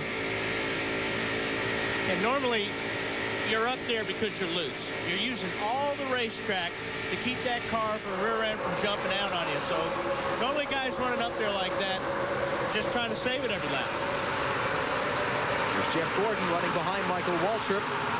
I think he chose the wrong line. He chose to try to hook up with Michael Waltrip in the 15 car and worked her way to the front, but looks like he might be losing some spots. Let's go to Matt Yoakum. Benny, the 4-time Daytona winner, Jeff Gordon, is currently riding in the 8th position. When he made his pit stop on lap 52, he was complaining his car was loose in and tied off 3/4 of a round down on the right rear jack screw, which also takes wedge out and raises the spoiler, which should help this race car, but they are also iffy on fuel, making it on one more stop. Meanwhile, the 22 car of Ward Burton has climbed up to the 18th position, but he's still complaining about his car being horribly loose. They made a track bar, a wedge, and air pressure adjustment. They were hoping to get a caution to pull a spring rubber. Right now, they're also going to look to the next pit stop to make more adjustments. Alan? 4 cars have broken away from the rest of the pack by lining up and just staying single file while the guys behind them are running side by side. Dale Earnhardt Jr., Mike Skinner, Ricky Rudd, and Steve Park are those 4 drivers. We're at lap 71 of 160 that make up the distance tonight, closing in on halfway in the Pepsi 400 at Daytona. Wait. Looking at the leaders, working some lap traffic now. As Dale Earnhardt Jr. and his 3 followers have caught and overtaken Kyle Petty and Bill Elliott and put them a lap down. And right now, Ricky Craven, the lap car, the Tide Ride, has put himself between the leader, Jr., and Mike Skinner, the 31, in second spot.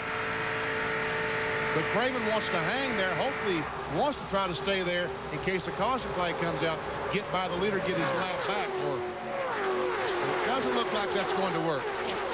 Steve Park got kind of shaken out there when they got into the lap traffic. Lost a little bit of contact with these front 3. Skinner second, Rudd third. Craven is back in 38th position, 1 lap down. I mentioned Elliott and Kyle Petty. Kyle is in 40th. Elliott is in 41st. Rick Mast has gone a lap down. He's 42nd. And earlier, Stacey Compton running out of fuel on the pit stop. He's 43rd.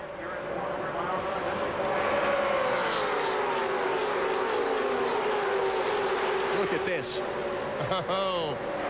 That's back for 10th spot on down. Todd Bodine. 24 car of Jeff Gordon. There to see Mark Martin, Matt Kenseth, and Dale Jarrett. Haven't talked much about Dale so far tonight. Second in the NASCAR Winston Cup Championship coming in. We look from Jeff Gordon back to Matt Kenseth. Dale's one of those guys that sneaks up on you, though. You'll never see him, and then all of a sudden, 10 laps to go, he's there. He's in front of you. Say, how do you do that? Yeah.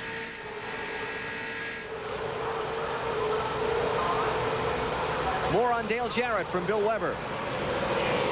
Well, they had a strong pit stop, and if you remember, DJ had complained about the water temperature going up. The original plan was to pull tape off the grill to try and get more air in there. They decided not to do that. Dale moved around a little bit on the racetrack, got some air in there. So that's not a problem as of right now. Lead change. Mike Skinner out front. And he did that very conventionally. Here's Ricky Rudd trying to take over that second spot, but it doesn't look like that's going to work. Well, you got the teammates working up high, so. And look at Junior go by on the outside of Skinner. Is he going to take the lead back? Yes, he is. Wow. All right, we saw Mike Skinner take the lead, but the record book will never show that. Yep. Got a lead at the start-finish line there for it to count. Sorry, Mike. Skinner faced with a quandary from the driver's perspective. Ricky Rudd helped push him past Dale Jr. into the lead, but Dale Jr. drives a Chevrolet. Ricky Rudd drives a Ford. Skinner has to protect his make, doesn't he? Well, it depends on who your friend's going to be that last lap. If Ricky helped me get up there, I need to help Ricky all night long, so he'll be there for me at the end. You see, the air temperature at the start of the race was 85. Has cooled off 4 degrees, and track temperature has only cooled off 3 degrees. Steve Park racing Skinner for second. Let me tell you something, guys. These guys don't forget, and as a driver, you don't forget. If somebody hangs you out to dry, you're gonna.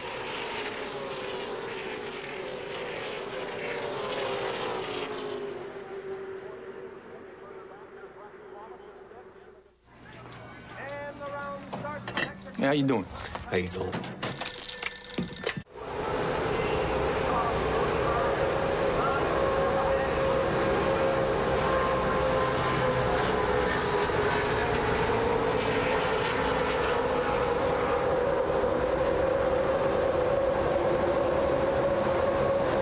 My goodness. Happy birthday, sweetheart. The top ranks in the Pepsi 400. Dale Earnhardt Jr. still leads, but second spot is mixing that one up good the last few laps. Yeah, there's a lot of shuffling going on, all except for the lead. Dale Earnhardt Jr. still maintains that position. Mike Skinner's taking over the second spot. Michael Waltrip up to third. Kevin Harvick in fourth spot. There we see Steve Park and Michael Waltrip. Michael Wallace is back in the mix in that 7 car. We knew who you meant. Yeah, we do. Mike's running a great race tonight. He's been staying up in that lead 10, 12 just about all night long. They've had great pit stops. Good run for Mike. Those 7 cars you're looking at all on the lead lap. They've shuffled the cars they overtook back into the traffic. They're fighting for second. Michael Waltrip under Mike Skinner. And now Waltrip's got help. His Dale Earnhardt Incorporated teammate is behind him, Steve Park. Mike Skinner's Richard Childress Racing teammate, the white car, Kevin Harvick. Bailing out.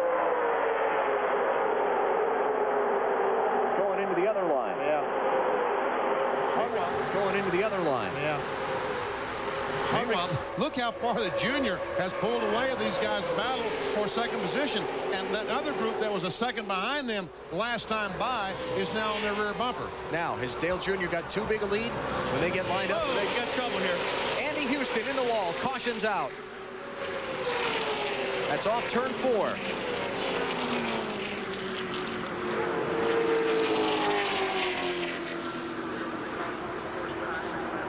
Grinding to a stop. Houston led the race earlier. See him moving around in the car, dropping the window net. That's his signal to the safety officials that he's okay. I think you'll see a lot more aggressive changes, Benny, now that we're under caution. Everybody comes in the same time. We may even see some spring rubbers being put in these cars. And what this also does with the caution at lap 87, it takes the pit deficiency, the fuel mileage deficiency that Dale Earnhardt Jr. had out of the equation for now. If the race runs green from this set of stops, we'll see under the yellow to the finish, everybody's going to have to stop twice more. So if you're a Dale Jr. fan, this is a plus for you. This is big. This really is big.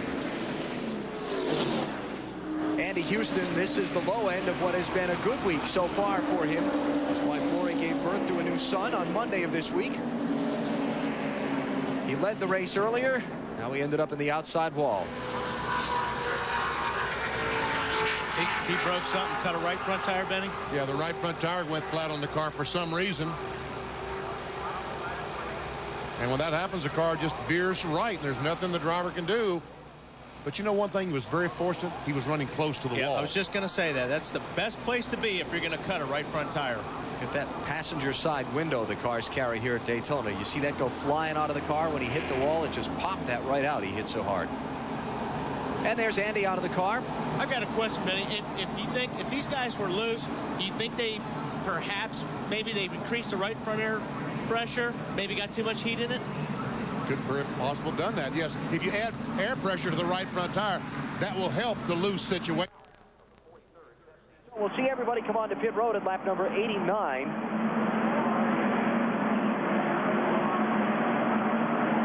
And this caution flag, probably a big break for some of those drivers that had gotten shaken out of the draft, like, well, Bobby Labonte and Tony Stewart. Casey Atwood were pretty well back, but it's a horrible break for Ricky Craven and Bill Elliott and those drivers who got overtaken by the leaders and didn't get a chance to maybe get it back on a cycle of green flag stops. They're trapped a lap down, and it's probably going to be that way the rest of the night. So, here we go. Earnhardt Jr., Michael Waltrip, Steve Park, Mike Skinner, Mike Wallace. Will be the top 5 coming on to pit road. Let's go to Dave Burns. And Ken Schrader will come in. He was running great out there. No changes anticipated other than air pressure for Ken at this point. And Newt Moore has this thing cranked up. They spent time in the wind tunnel earlier this year to try to get this right. Let's go to Bill Weber. Michael Waltrip slid through his pit stall. He has to back up, and now the whole stop will have to start over. It's still supposed to be 4 tires and loosen them up a little bit with a track bar adjustment. Let's go to Marty. Dale Earnhardt Jr. is in. He clearly had the best car on that run, and he was not happy with it. A little loose off he was. They made a half pound out of or into the left rear, and they will win the race off pit road. Rusty Wallace looked like a dirt truck. Oh, man, oh, man. 31 car had to back up out of his pit, and 15 car just about hit him. Mike Skinner and Michael Waltrip. Bill Weber. Well, Michael Waltrip obviously came down pit road hot. He just said something about his brake pedal on the radio, but what happened is he slid through his stall into Skinner's stall, so when Skinner got here, there was no place for him to go. Then when Michael was ready to leave, he had to pull out around Skinner's car. Skinner's car was ready to leave. He had to pull out around Skinner's car. Skinner's car wasn't in his stall. That made all kinds of traffic. I saw Jeremy Mayfield shoot through the grass. Remember, 2.5 miles on the track, but just 15 feet wide, 29 feet long on these pit stalls. When they pit under caution, it's a very hectic place. When we were looking at the Michael Waltrip car back on the banking, I thought I saw a huge dent in the left side door. I think that's the American flag, Alan. It's just the paint? Yeah, I think it's the paint. Yeah. Optical delusion? Yes. I'm not sure. It looked like he and Skinner made contact right there behind the numbers, Benny, and that may be a dent there. We'll try and get a better look at it when he comes back around. So Dale Earnhardt Jr. first off of the pit lane. And it is true. These pits, they look like they're big, and when the car's in them, but when you're down there and you've got to get in one of these pits, they are very small. Cars a lap down, heading for pit road for their service now. Let's go back and take another look. See if Skinner doesn't actually get into the door of Michael Waltrip's car, and watch Mayfield have to take to the grass. I don't know if we're going to see it in this. See, cars are starting to leave. See, the 1 and the 17 almost ran into each other. Okay, Mike Skinner's going to back up. Michael Waltrip's going to try to leave. You might have something there, Alan. He may have backed in there a little bit. Wait a minute. Wait a minute. Say that again. You might have something there, Alan. Have something there. I'm not going to 100%. First time I've heard you say that. I just wanted to make sure I got it right. 90 laps complete in the Pepsi 400 at Daytona. The restart when we come back. Welcome back to Daytona under caution in the 43rd running of the Pepsi 400. Moments ago, virtually the entire field on pit road, and watch what happened to the 15 car of Michael Waltrip coming down pit road. He slid through his stall, had to put it in reverse and back up. Now, because he had slid through his stall, Skinner, the car in front of him, was actually over the line, but that's legal because it was a forced move. So now when they finally get the 15 car ready to go, Michael has nowhere to go, because while you can't see it right here, he's got to swing all the way around. There's Skinner, and then you see the traffic coming by. Skinner trying to get out. Jeremy Mayfield goes through the grass. Wow. Wally? I'm glad I didn't completely commit myself on that one. Let me have it. Woo. Go ahead. That was close. Alan, we're trained professionals. Just remember that. How am I going to live with you two for the next 19 weeks? All right. Well, getting ready to go back racing. Dale Earnhardt Jr. holding the lead through the pit stops. Steve Park is second. Matt Kenseth third. Ken Schrader fourth. Everybody's on fresh tires. It's going to get real busy on the backstretch, I believe, on this restart. 4 wide. 3 or 4 wide.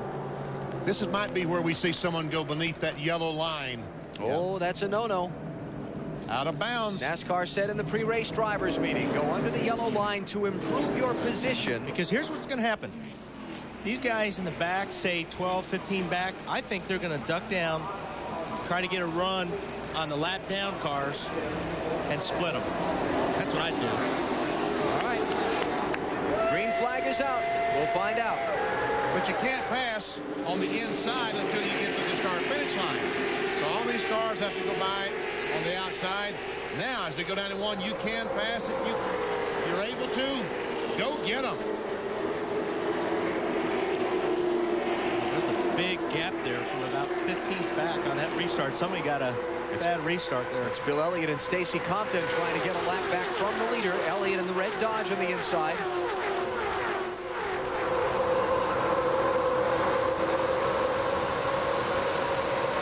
Doesn't look like that's going to work tonight. No. Not the way Dale Jr.'s running. No. And because somebody missed a shift or something in the middle of that pack, that took away your big charge? I think so. Sterling dropped back about 6 or 7 car lengths there. Somebody bottomed out really bad up there in 4. Big shower of sparks. Mountain Dew pit summary. Look at Matt Kenseth. Once again, a great pit stop by Robbie Reiser and that DeWalt team. 8th, comes out 3rd. Schrader picks up a couple, and Harvick picks up a couple. Only caution of the race brought out when Andy Houston hit the wall in turn 4 a short while ago. Let's hear from him. Alan, new father Andy Houston has just called new mama Lori to tell her that he's okay. Andy, what did happen out there? Cut a right front tire down on the McDonald's Ford. We had a really good race car. We ran up front early. It seemed like the longer we ran, the tighter the car got. First pit stop, made adjustments, tried to free the car up, and didn't nearly go far enough. The car really pushed that second run after the first stop, and finally ended up blowing the right front tire out and hitting the wall pretty hard. But I'm okay. Just another bad weekend for the McDonald's Ford, and you know, we just can't seem to get this thing turned around. Hopefully, we'll go to Chicago next week. That's home of McDonald's headquarters, and try to have a good run up there. It's pretty frustrating right now, but you know, we'll bounce back. This is the best shot they've had. It was Andy's best career qualifying performance so far in Winston Cup. And Alan, apparently Andy also reports he may stick around. Joe Nemechek is not feeling well, and Andy may substitute for him if the need arises. Joe Nemechek is making his first start in some 6 races. He had a hard testing crash at Dover, which he broke his elbow and had assorted other injuries. This is his first race back, so maybe those injuries still feeling the after effects of. Look at the race for second here. Matt Kenseth and Steve Park. Kenseth in the 17, Park in the 1. Got Ken Schrader behind Kenseth. 31 car went from 23rd. For the lead, Kenseth outside of Dale Earnhardt Jr. Side by side. Now we'll see how strong Junior's car is. Yes, and look at all these cars behind him just clawing for position. We see Schrader literally pushing Kenseth down the straightaway, trying to bump him in front of the 8 car. Opening laps of the race, Sterling Marlin had the strongest car, dropped back into the field till he could get a couple of pit stops for the crew to adjust the car. He's sneaking back up. He's in 9th spot, while Kenseth and Junior come to the stripe, still going at it for the lead. Kenseth in 17, Dale Earnhardt Jr. in 8. They raced together in the NASCAR Busch Series for a couple of years. Became pretty good friends, but not friends enough to give the other one the victory. 170,000 seats at Daytona. They're all empty. Everybody's on their feet.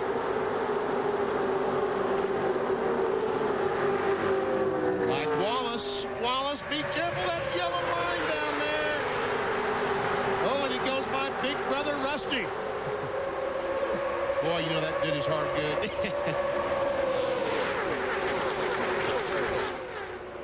Kenseth could not make the pass happen. Speeds at the line.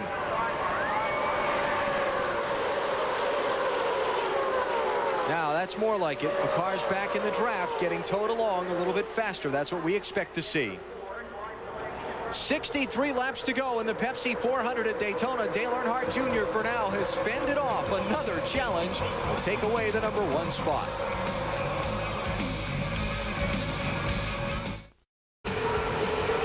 "250 miles will be complete as they cross the start-finish line, this time in the 43rd Pepsi 400. Dale Earnhardt Jr. is the leader. He has fended off about all challengers to his top spot, and there have been a few for a little while now. Earnhardt Jr. went to the front for the first time at lap number 27. There wasn't room there, Kansas. There was not room to go on the outside, but somehow he did it. He did it because Dale Jr. gave him the room. Man, oh man, there couldn't have been just inches on either side. Bill Weber has more on Matt Kenseth. Well, I guess they are good friends, huh, Benny? After a move like that? Oh, man, Bill. Now, remember, early in the race, Matt was loose. So on the first pit stop, they tightened him up, made him way too tight. So on the most recent pit stop, they made other changes. A half-pound in the right rear, half-pound out of the right front, a half-turn out of the left rear. They made those changes. This car is good now, but it's better on long runs. Remember, Robbie Reiser said, my car and my driver are strong. Marty? And Bill, actually what happened there is Dale Jr. was trying to protect the high line. A couple of minutes ago, he talked to his spotter, Ty Norris. Jr.'s car can run anywhere. He said, where does Steve want to run? Meaning his teammate, Steve Park. Ty Norris said he needs to run high. He said, okay, I'll run high. He was trying to protect that high line and keep his teammate behind him. And wow, what a strong car he's got. He muscled his way back up to the front. Now he has the lead once again. So problem is Steve Park's in the low line. And Earnhardt Jr. now has moved down to try to bring the 31, the Chevrolet of Skinner, and Steve Park. Almost some contact there between Rusty and the 29, huh, Wally? Yeah, that was awfully close. Look at Jr. pull down and pull that bottom line with him. Junior's car is really fast in the corner. I mean, it basically stay the same in the straightaway, but if you watch his car in a corner, he actually leaves the car behind him when they go through the corners.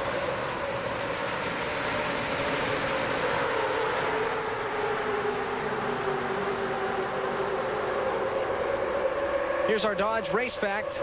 4 times in this July Classic at Daytona, the Pepsi 400 has been won by a Dodge. 1977 was the last one. The king, Richard Petty, was behind the wheel of that car. We have a second retiree from the race. Jeff Purvis has taken his car to the garage. Some smoke trailing from behind it on that last set of pit stops. It has now been officially put out of this Pepsi 400.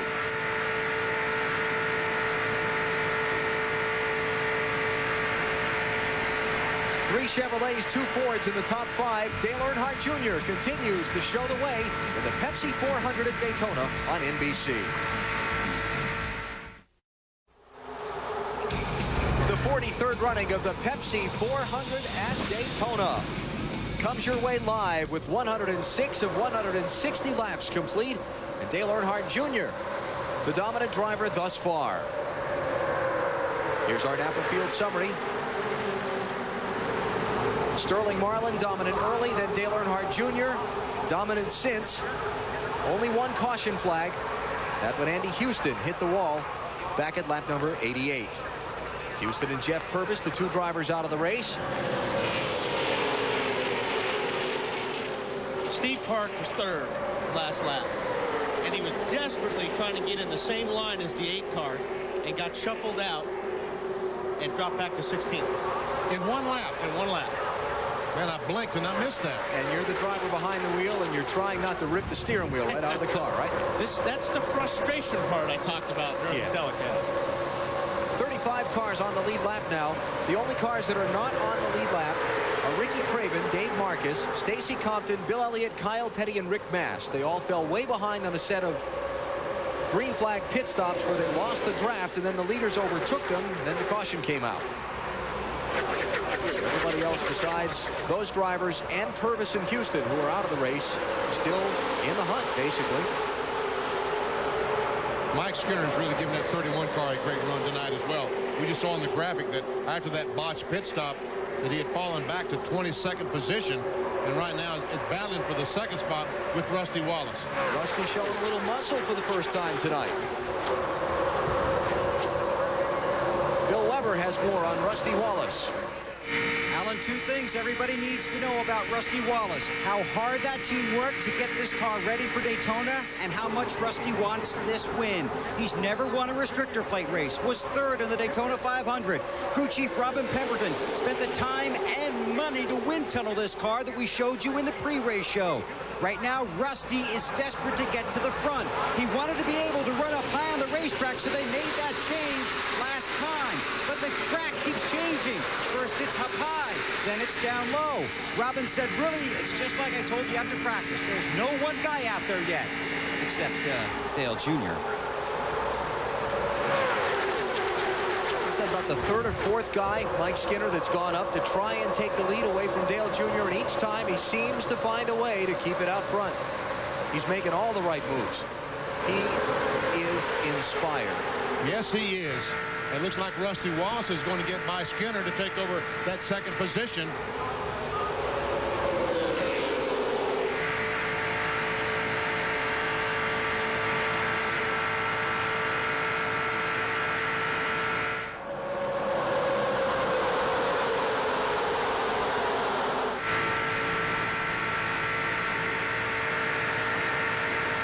Mike Skinner's team asking NASCAR if he actually led that last lap to get 5 bonus points in the championship. Answer came back negative. I checked the monitor when they went by. It was a very, very close finish to the line, and the monitor said that Dale Jr. had led that lap. 3 deep. Yep, that's Ken Schrader up the outside. There's Jeff Gordon down on the inside.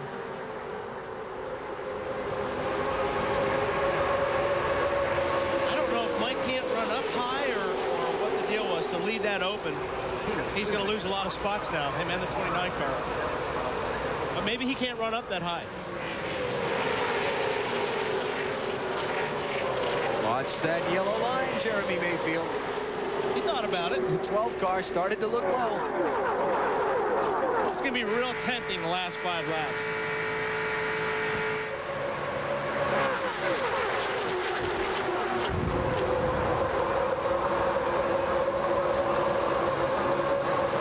Skinner finally got back in line. Here comes Rusty Wallace. Oh, he opens up the outside a little bit, and Schrader just drives up on the outside. Along with Matt Kenseth. Junior goes up to block that. Outside only. That Junior can just go from the bottom to the top. He handles any place in the corner. He's having to work real hard to figure out which line to stay in now. Dale Jr. is. He's looking in his mirror as much as he's looking out of the windshield. Here's a Craftsman Truck Series update. This was earlier today at the new Kansas Speedway. How about Ricky Hendrick, son of the Winston Cup champion many times now? Team owner Rick Hendrick got his first win in the Truck Series. Congratulations, Ricky. I know your dad and your grandpop is just as thrilled as they can be. And how about John Wood in 4th spot? That's Eddie Wood's son. Next 20 years old. Yeah, next generation of the Wood brothers coming along. This one behind the wheel. Rusty Wallace running second.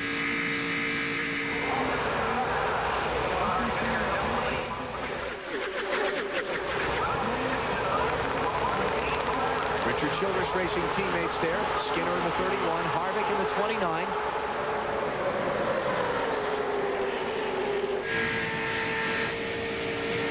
And Mark Martin starting to move back into the picture. Dale Earnhardt Jr. continues to run out in front of the Pepsi 400. You're watching NASCAR on NBC. The Pepsi 400 from Daytona International Speedway. Under green at lap 116 of 160. It has been Dale Earnhardt Jr.'s night so far. Here's our Home Depot track fact. The lighting system installed here at Daytona 1998. Enough to illuminate a 2-lane street from Daytona Beach to Muscatine, Iowa. Here's your knowledge tester, Benny. Muscatine, Iowa, significant in that trivia fact for what? It's the name. It's the hometown of the company that installed the lighting system, Musco. There you go. Very good. That was too easy. I knew I wouldn't catch you out on that one. Look at this. Look on the inside. Oh, he almost ran down to the yellow line. Sterling Marlin, the pole sitter in that Dodge. trying to work his way back to the front. Last time by was about the 7th position. Sterling led 2 times for 20 laps early in the event, then dropped way back in the field with an ill-handling car. But somebody was smoking off that second corner.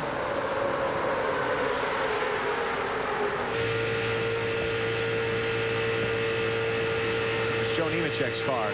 NASCAR spotters are reporting, Benny. There it is. And there it is. That's too bad. Looks like there's smoke inside the cockpit there, too.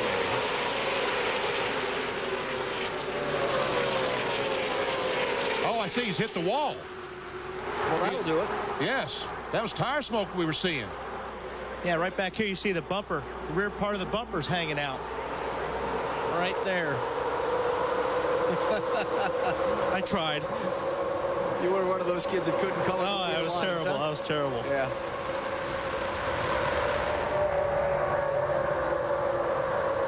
I'd come in and give it to Andy now. I think I would too. Go ahead, Andy. Take her out. Andy Houston is standing by because Joe Nemechek was not feeling well. He's feeling worse now. Back to the lead. And you hope that his aches and pains didn't contribute to getting into the wall, or getting into the wall didn't make him worse. And we watch as Nemechek will bring his car to pit road. Mike Skinner hung out again.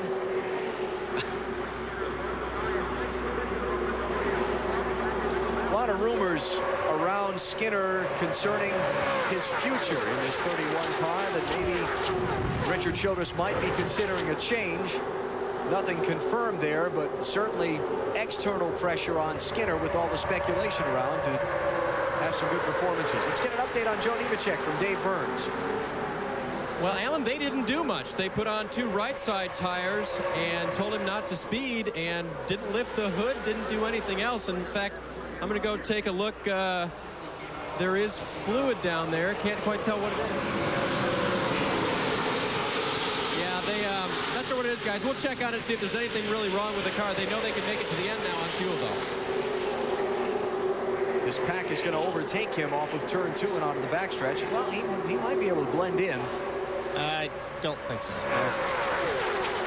First instinct was right.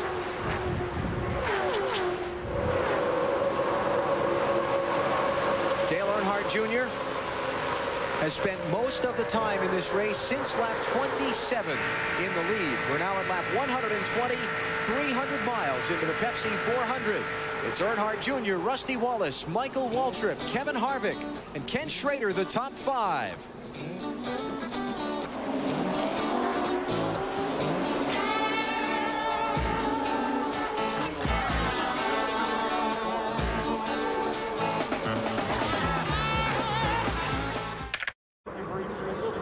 Just past 300 miles now, and closing in on another set of pit stops coming up in another 12, 15 laps or so. This is back for 9th, 10th, 8th, 9th, and 10th. Oh, man, they're ganged up 3 abreast. Come on now, guys. Easy, easy. Play nice. If it looks tight from here, it's really tight looking at it from down there. Ward. Burton's car, the gold Dodge there. See that thing just start pushing up off turn 2. He had to get out of the gas and slide in behind Schrader. Yes, I did. And the other car's going by him on the outside because he had to crack the throttle. And Ward Burton's Hart, the 22 driver, has started beating again. I'm told that Joe Nemechek made contact with Dave Marcus on the racetrack. The 71 did not hit the wall, but the damage we saw to the right side was from contact with Dave Marcus. Nemechek in 35th position, the first car 1 lap down.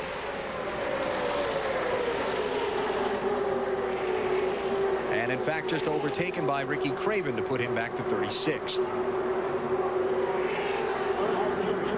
Look at Todd Bodine going up there where angels fear to tread. Earnhardt Jr., Sterling Marlin, Matt Kenseth, Kevin Harvick, Todd Bodine, Ward Burton, Michael Waltrip, and Robert Presley all led laps in this race. Presley by staying on the racetrack when everybody else pitted under the caution. Back at lap number 89, he came in a lap later, but did collect 5 bonus points. If you lead a lap in a Winston Cup race, you collect 5 extra championship points. Lead the most laps, you get another 5 bonus points.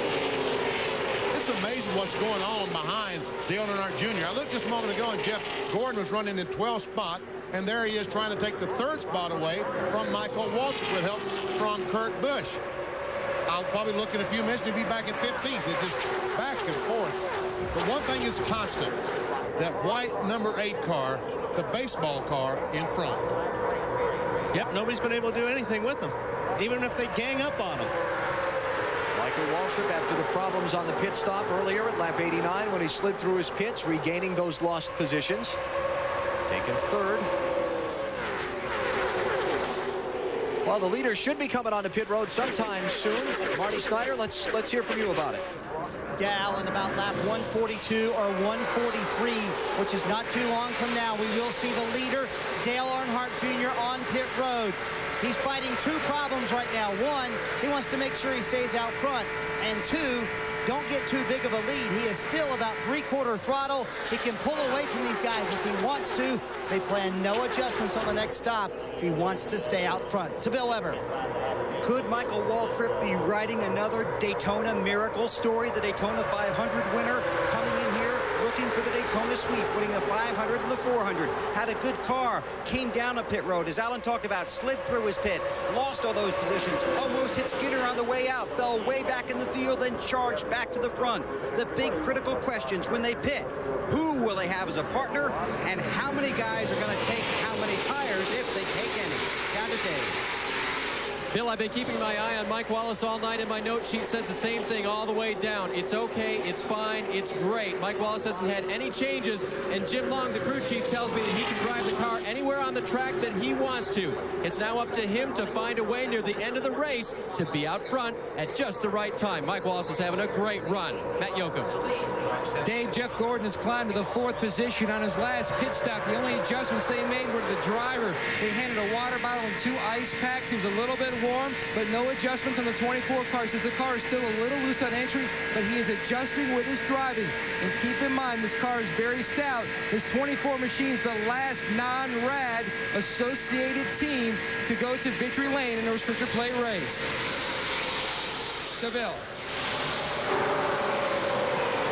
RAD being a aerodynamic group, an association between Richard Childress Racing, Andy Petrie Racing, and Dale Earnhardt Incorporated Racing, where they all pool resources with an aerodynamicist to study and improve their cars, particularly for these races here at Daytona and at its sister track, Talladega. Look out, Michael Waltrip and Mike Wallace. And here's Ward Burton back in the mix. We saw Sterling Marlin in a Dodge up there just a moment ago. Here comes the other one. Ward Burton has moved in, looks like the 5th spot. Ward started in 2nd, fell way back in the field. He's picking his way back into the top 5 as we close in on pit stops in the finish of the Pepsi 400 at Daytona. Dale Earnhardt Jr. has dominated so far. Can he hang on to what would be an extremely emotional win? At 7-6 Central, Dateline NBC. 26 laps to go in the Pepsi 400, and about 6 to 9 laps from the final round of pit stops for the leaders, which will happen under green if we don't see the yellow between now and then. 4 or 2 tires. You know, that's a question right now. I would think if the front group comes in and takes 4 tires, I'd have to take 2 tires if I came in the next lap. But you've run a full fuel load. You can change the tires as fast as you can fill the tank with fuel. I guess it just depends how much fuel you need to put in. Exactly. You don't need a full fuel load to go the distance, so it could be some strategies playing off here. Yeah. And we've seen these cars tonight run faster. As they burn off fuel, they get faster and faster. Look at Jeff Gordon trying to get up to the outside of Michael Waltrip as Trapton partners left him. And there's Ward Burton moving into the 4th spot. Everybody bailed out to the inside line.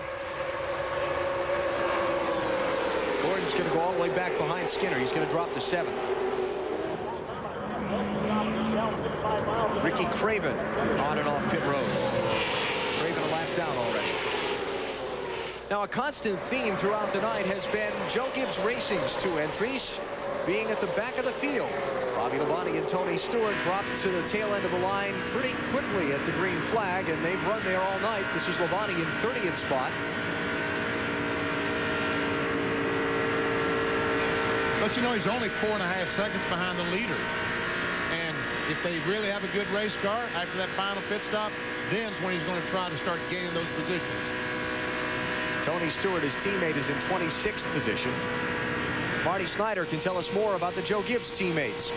And guys, Tony Stewart and Bobby Labonte have a radio channel where they can talk to each other. And about 15 laps ago, Tony clicked over to that channel and said, Bobby, let's go to the front. Bobby told Jimmy Nakar, his crew chief, it's time to see what we can do. They've been laying back about half throttle at the back of the pack all night long. Since that time, Tony Stewart has picked up 9 spots.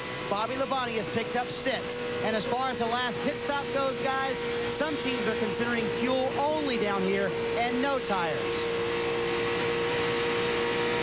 Riding along in Tony Stewart's car, let's listen to how he's using his throttle in the corner and then compare that to the leader, Dale Earnhardt Jr.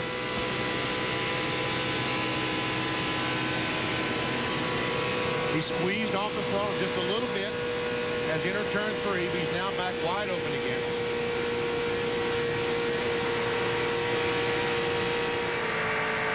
Now Dale Earnhardt Jr. Remember, if you pit for 2, don't flat spot them getting into pits. You're all clear.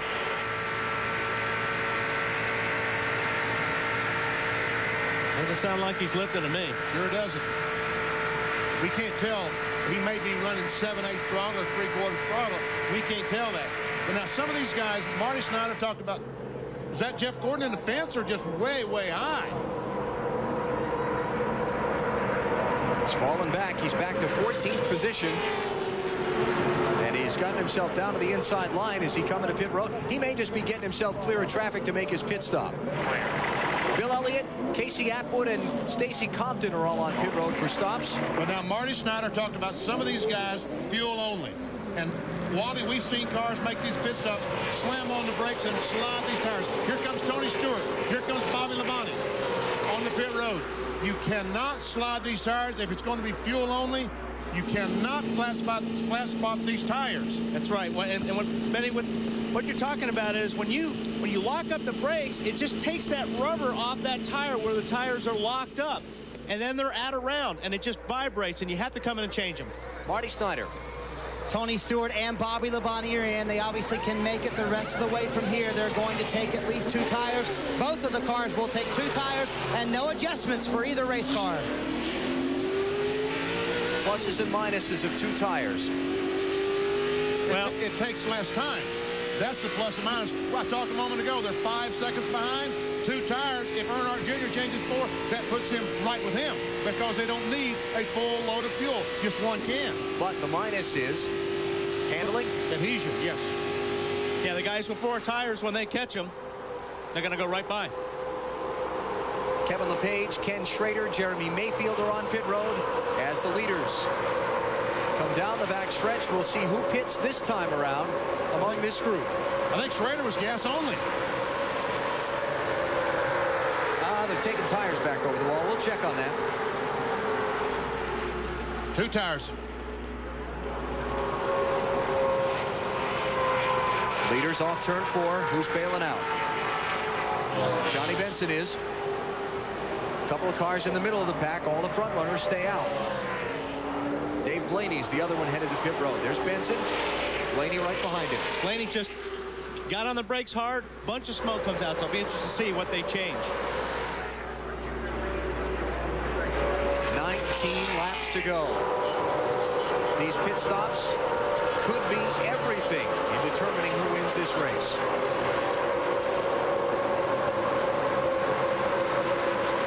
Two tires. Yep. Now that the first couple have done 2, isn't the pressure on the rest of these teams to just get 2? Yes, it really is. Unless you're deep in the field. Here come a large pack of front runners. Trouble off the corner. 31. Several cars involved. 3, 4, 5, 6, 7. Sterling Marlin, Mike Skinner. Jeff Gordon's in it. Bobby Hamilton. Kurt Busch is in the crash. Dale Jarrett takes to the pit road. Terry Labonte's involved. Caution's out. I didn't see it, but it looked like some guys were trying to get in the pits, and it just stacked up. See some damage to the right front of Kevin Harvick's car. Not a lot of damage, but damage. Oh, a lot of damage to that automobile. Ran so well earlier in the night. There's Skinner up against the fence. Mike's moving around. Looks like he's okay. Jeff Gordon and Kevin Harvick took their cars straight to pit road. But it all happened behind Dale Earnhardt Jr.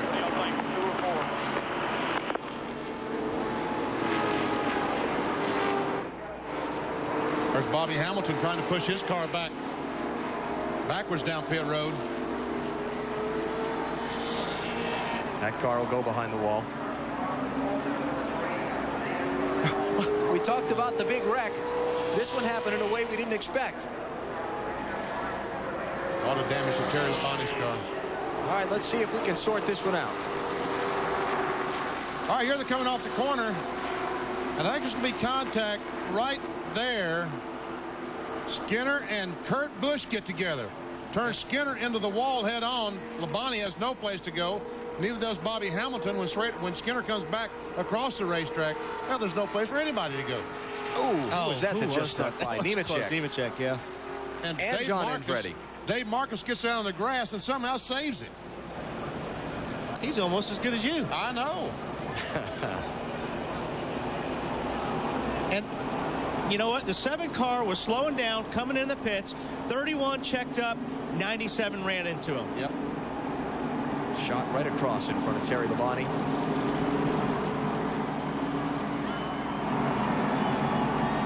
Watch the back of this. Dale Jarrett, top right of your screen, going to come through the smoke, head for pit road.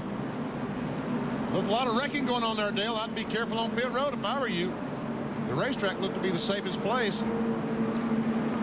You ever see Kurt Busch right on the back bumper, and Mike Wallace goes toward pit road.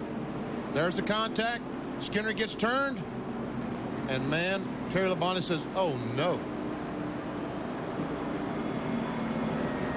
Is that Mark Martin piling in there?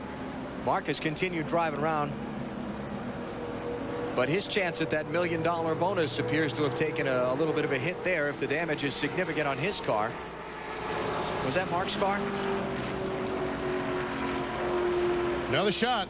Get a better look at it here. And it just doesn't take much. I mean, you know, Mike saw the 7 car coming in the pits. He rolled out of the throttle a little bit. Busch couldn't see what was going on. It just doesn't take much. There we saw the contact with Jeff Gordon. Listen to this, folks.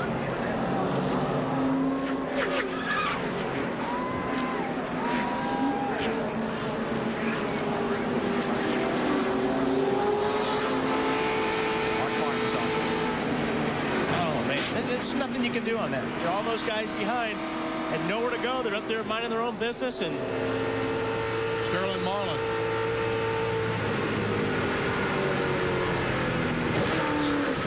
Oh, that hurts.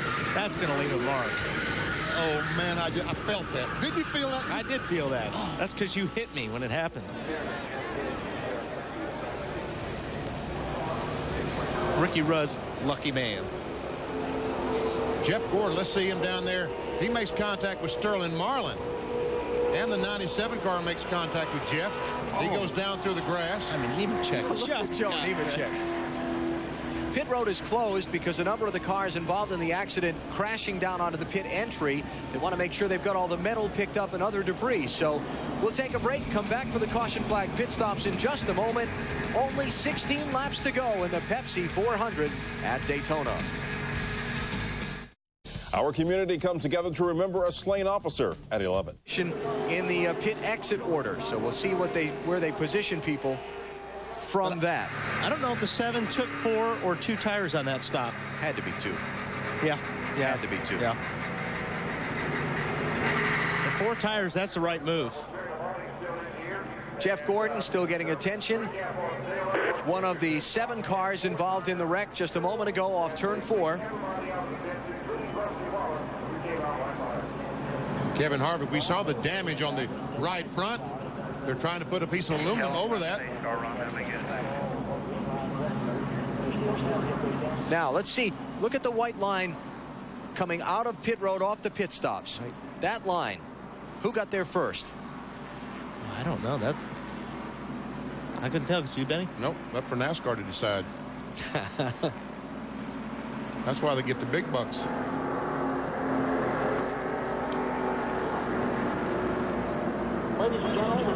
So Mike Wallace, for now, defending his position in front of Dale Earnhardt Jr. on the track, but Jr. trying to drop the hint that he thinks maybe he got out first. Seen this on many. Well, now. Yeah, he was just told. He was told by his team. I didn't hear NASCAR tell him. Here comes Mike back. I didn't hear NASCAR. But the big winners in all this are the orange car and the green car right there. Bobby Labonte in the green car and Tony Stewart in the orange machine. They have made their pit stop. They just changed 2 tires, but they have that track position they've been looking for all night long.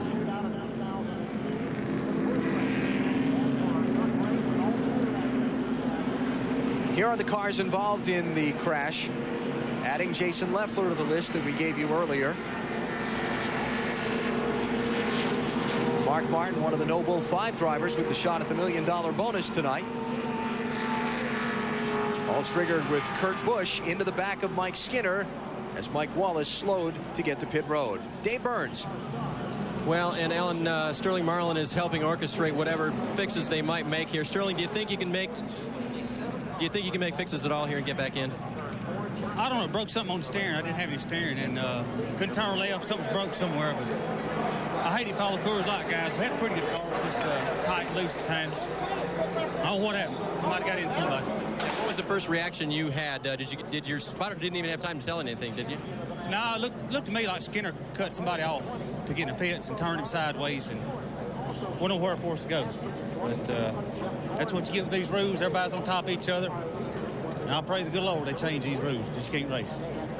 All right, strong opinion from Sterling Marlin on the aerodynamic rules that they have in the cars here, as well as the restrictor plate racing. Alan?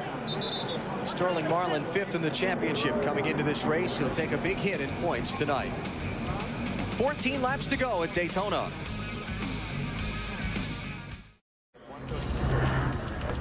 NASCAR on NBC at Daytona International Speedway. The Pepsi 400 is down to its final 12 laps. They're making preparations for the big celebration in Victory Lane.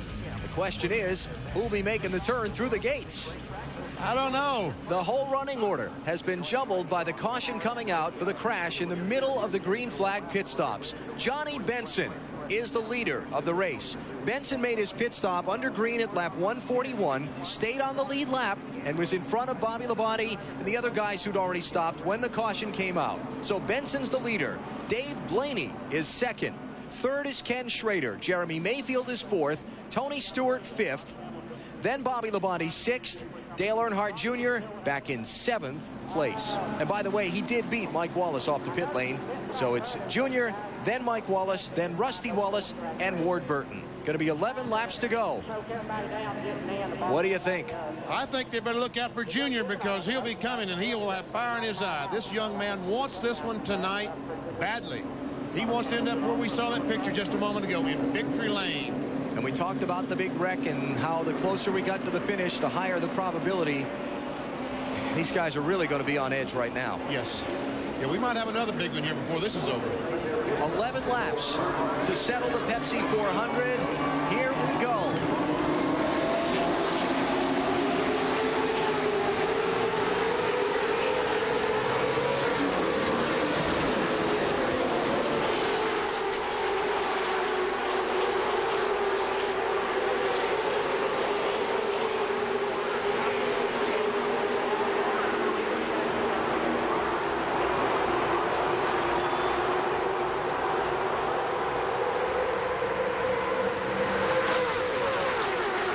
When you're making deals.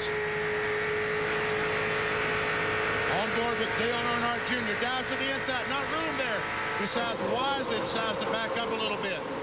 Got it clear of the lap cars first. Joe Nemechek, the 33, was up alongside Benson, the leader. He was the first one a lap down. Boy, Junior wants to go the inside so badly. He doesn't have any choice now. He dials down to the inside. Better watch the out-of-bounds line. Off the tri-oval, the temptation will be great to try and go under Elliott and Nemechek. Caution's out. Trouble off turn 4. Jeff Gordon's car smoking heavily. Looks like he's made contact with the outside retaining wall. That's on board with Jeff Gordon, and you can see that we can't see much. Yeah, nothing much to see.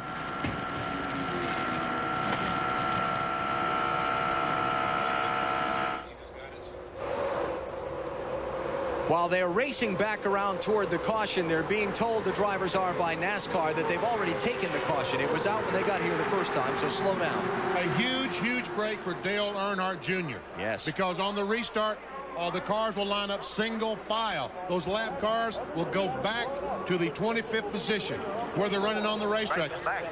And now he can race these guys for the lead. And he's shown all night that he has a very fast race car. The problem is he going to run out of time? If you're new to NASCAR, there is a rule called the 10-lap rule. Once you get inside the final 10 laps of the race, if there's a restart, only the cars on the lead lap go to the front of the pack and line up in single file. So Joe Nemechek's role on that last restart won't be there the next restart. And that's a very important rule, and I'm glad to see it, especially on the restrictor plate races, because we've seen so many times the big crash, the other big crash happen on a restart getting towards the end of the race. All right, let's find out. Dale Earnhardt Jr. was 7th spot. I mean, he actually started 14th. Here's Jeff Gordon, and we see. I don't think he hit the wall, Benny. Doesn't look like it, does it? I think some damage from that earlier crash, maybe cut an oil line or something. I think he looks like he cut a tire. Matt Yoakum, what happened to Gordon? The guys jumped off the pit box. They were getting ready to head back to the garage, and Gordon said the car is still running, but it does not have a lot of oil pressure. Maybe it cut an oil line. Robbie Loomis told him to bring the car to pit road. We'll see what we can do. If possibly we can fix it. There are a few laps left. Possibly we can save some points out of this, Alan. So Jeff Gordon, the championship's leader's troubles continue. 9 laps to go at Daytona. We'll take a break and come back and see how it turns out in a minute.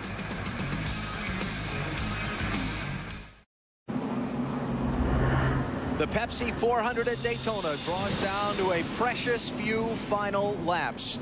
8 to go. We're under caution. It came out when something looks like an oil line came out from underneath Jeff Gordon's car. Johnny Benson is the leader. Benson got the lead by being on the racetrack when the caution came out, having already made a pit stop. Question is, did he get 2 tires, 4 tires? Dave Burns, what was it? Well, we'll ask James Zintz. They are on strategy right now. James, when you came on under green on pit road, did you take on 2 or 4 tires? We took on right side tires, and that's not really a concern to us. This car's always done pretty good on 2 tires. About won 2 races last year here on 2 tires. So, you know, we'd rather be leading right now with 2 than be back in the back with 4. And you've been dumped to the rear before at the end of a race like this. How do you keep that from happening this time? Well, it's either going to, if it gets dumped to the rear, it's going to be backwards into the fence because they come by. They're going to have to hit it hard. All right, Johnny Benson wants to win. Let's go to Marty.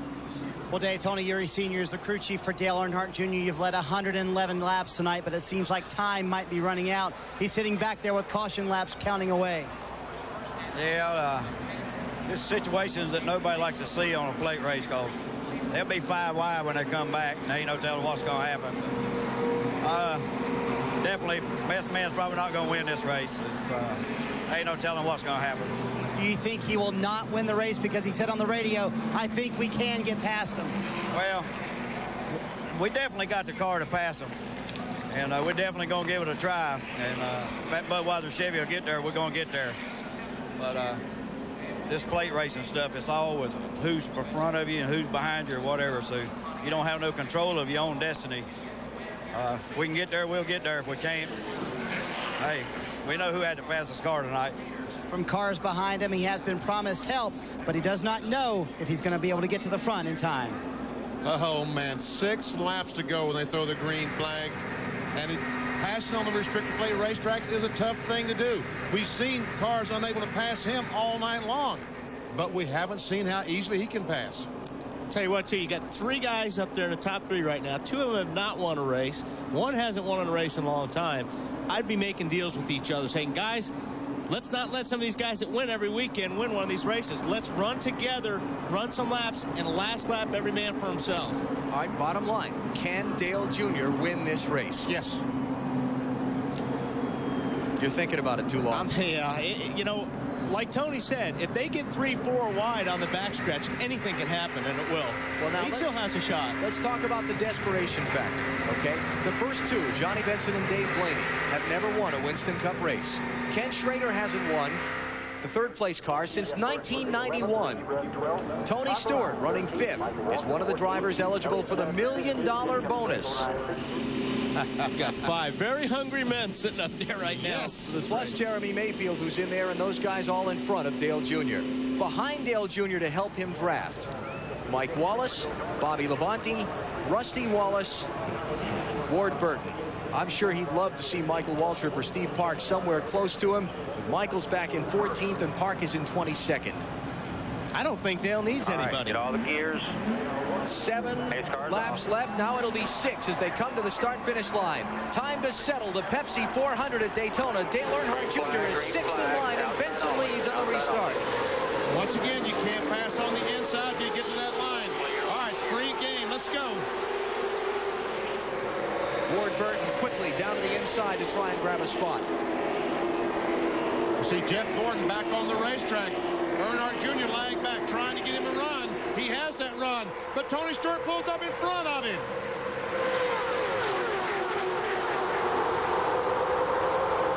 He's got that Jeremy Mayfield.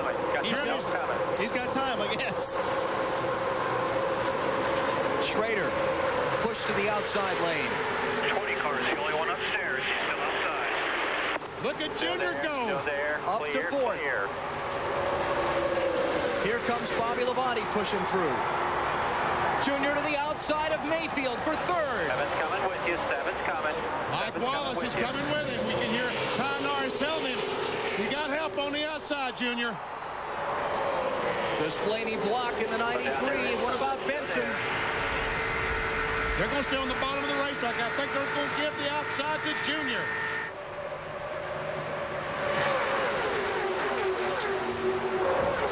Jeff Gordon getting black flagged by NASCAR. Still there. Here's Dale Jr.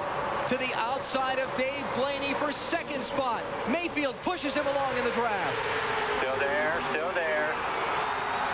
To the outside for the lead in turn 4.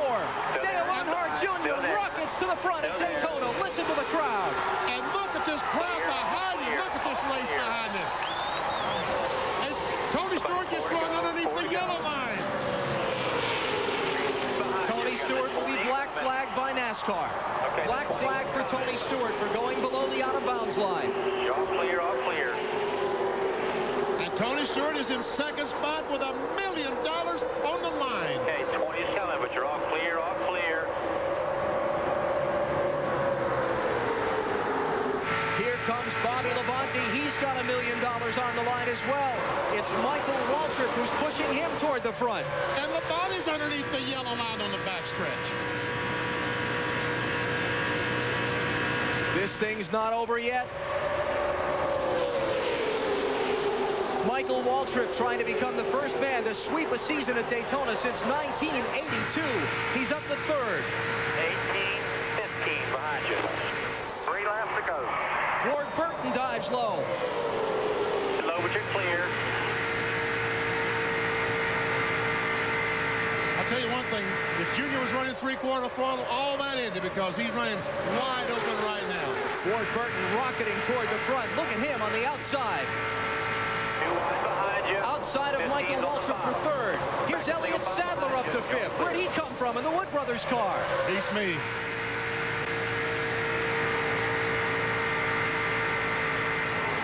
Frantic, intense racing in the final laps at Daytona. But it's still Dale Earnhardt Jr. out in front. They've got to take the win away from him. Teammate behind the 18. Tony Eury Jr.'s clapping, saying, come on, Junior, come on. 2 to go. Dale Earnhardt Jr. trying to block, trying to keep those cars behind him, desperately trying to keep them behind him. He runs so good through the corner, he lets them get a run on him down the straightaway. Michael Waltrip dives underneath Bobby Labonte. They bump on the backstretch. Waltrip to 2nd. Elliott Sadler and Rusty Wallace with him. Coming behind you. Now 2 team cars race in the 1 and 2 positions. That's who Dale needs to see in his rearview mirror right now. That's the best thing he can see. Will Michael Waltrip block for Dale Jr.? Will he try to win the race himself? White flag is out. Final lap at Daytona. 180,000 on their feet, screaming wildly. 2.5 miles to go. Just exactly the opposite of the Daytona 500. It was 15 and 8. Elliott Sadler is trying to keep Bobby Labonte behind. He can't do it. But he does move down in front of Rusty Wallace on that fast line. All clear. Bobby Labonte looking for some help, trying to get up there. His teammate Tony Stewart has never answered the black flag.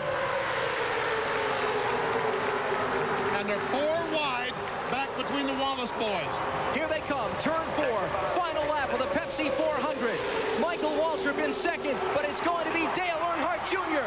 using lessons learned from his father to go from 6th to 1st and score the victory in the Pepsi 400. That's unbelievable. Yes! That man behind you did it for you. You guys celebrate. You love you, man. You did it. That was beautiful. Very, very nice. Junior, you're happy. All right. Look at that smile. Wow. I don't think there's anybody here that didn't want to see that. Sentimental favorite, emotional favorite. Earlier in the broadcast, we talk among ourselves. Some of the moves he made on the track today looked like his father behind the wheel. I am speechless.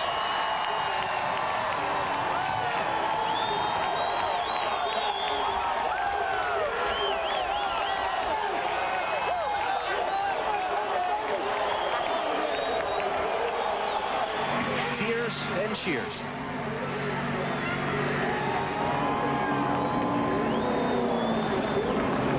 Pretty cool.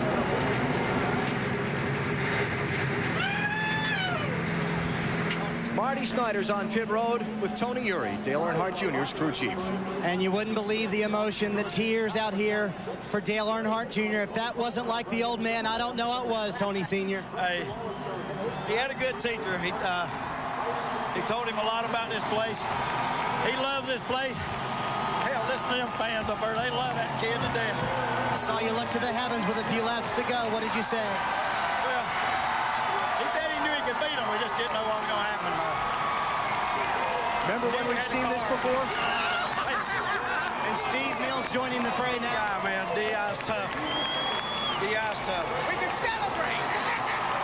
What a finish at Daytona. Dale Jr. on top of the car in the infield. The 1998 Daytona 500, when his father finally won the Great American Race, he threw the car into the grass doing victory donuts. Everybody joining in the celebration. That's Chocolate Myers, longtime crewman for Dale at Richard Childress Racing.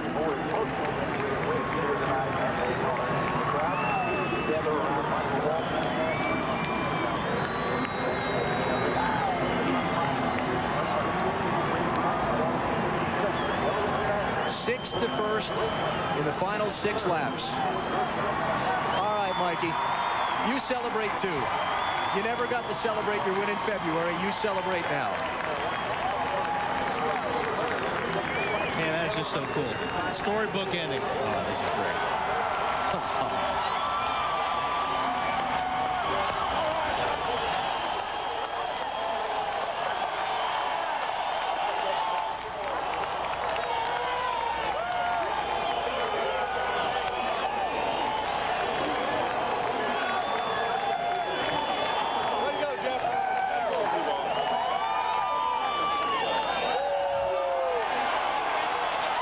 Mosh pit.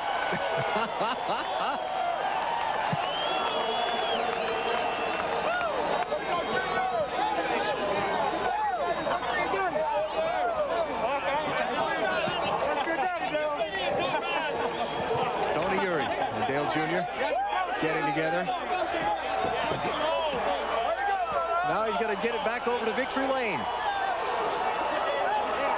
Let me tell you something, guys. He went to exactly the right place. Yes, exactly the right place. I don't know how he knew to do that, but that's where he needed to go. And that Poor NASCAR official is responsible for that car to make sure it gets through tech inspection cleanly. There had to be about 300 people around it down there on the grass.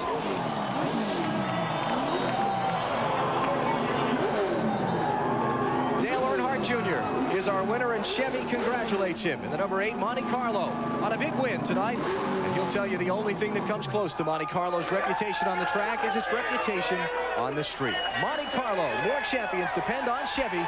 We'll be there. To victory lane and Bill Weber.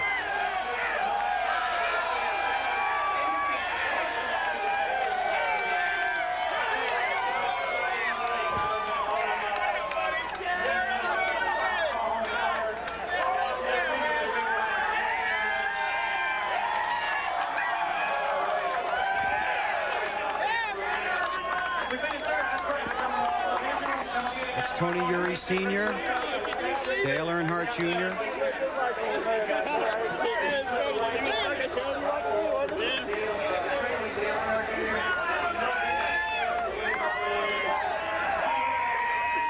These friends of yours? Man, I just don't know what to say. I'm wore out. I can't think.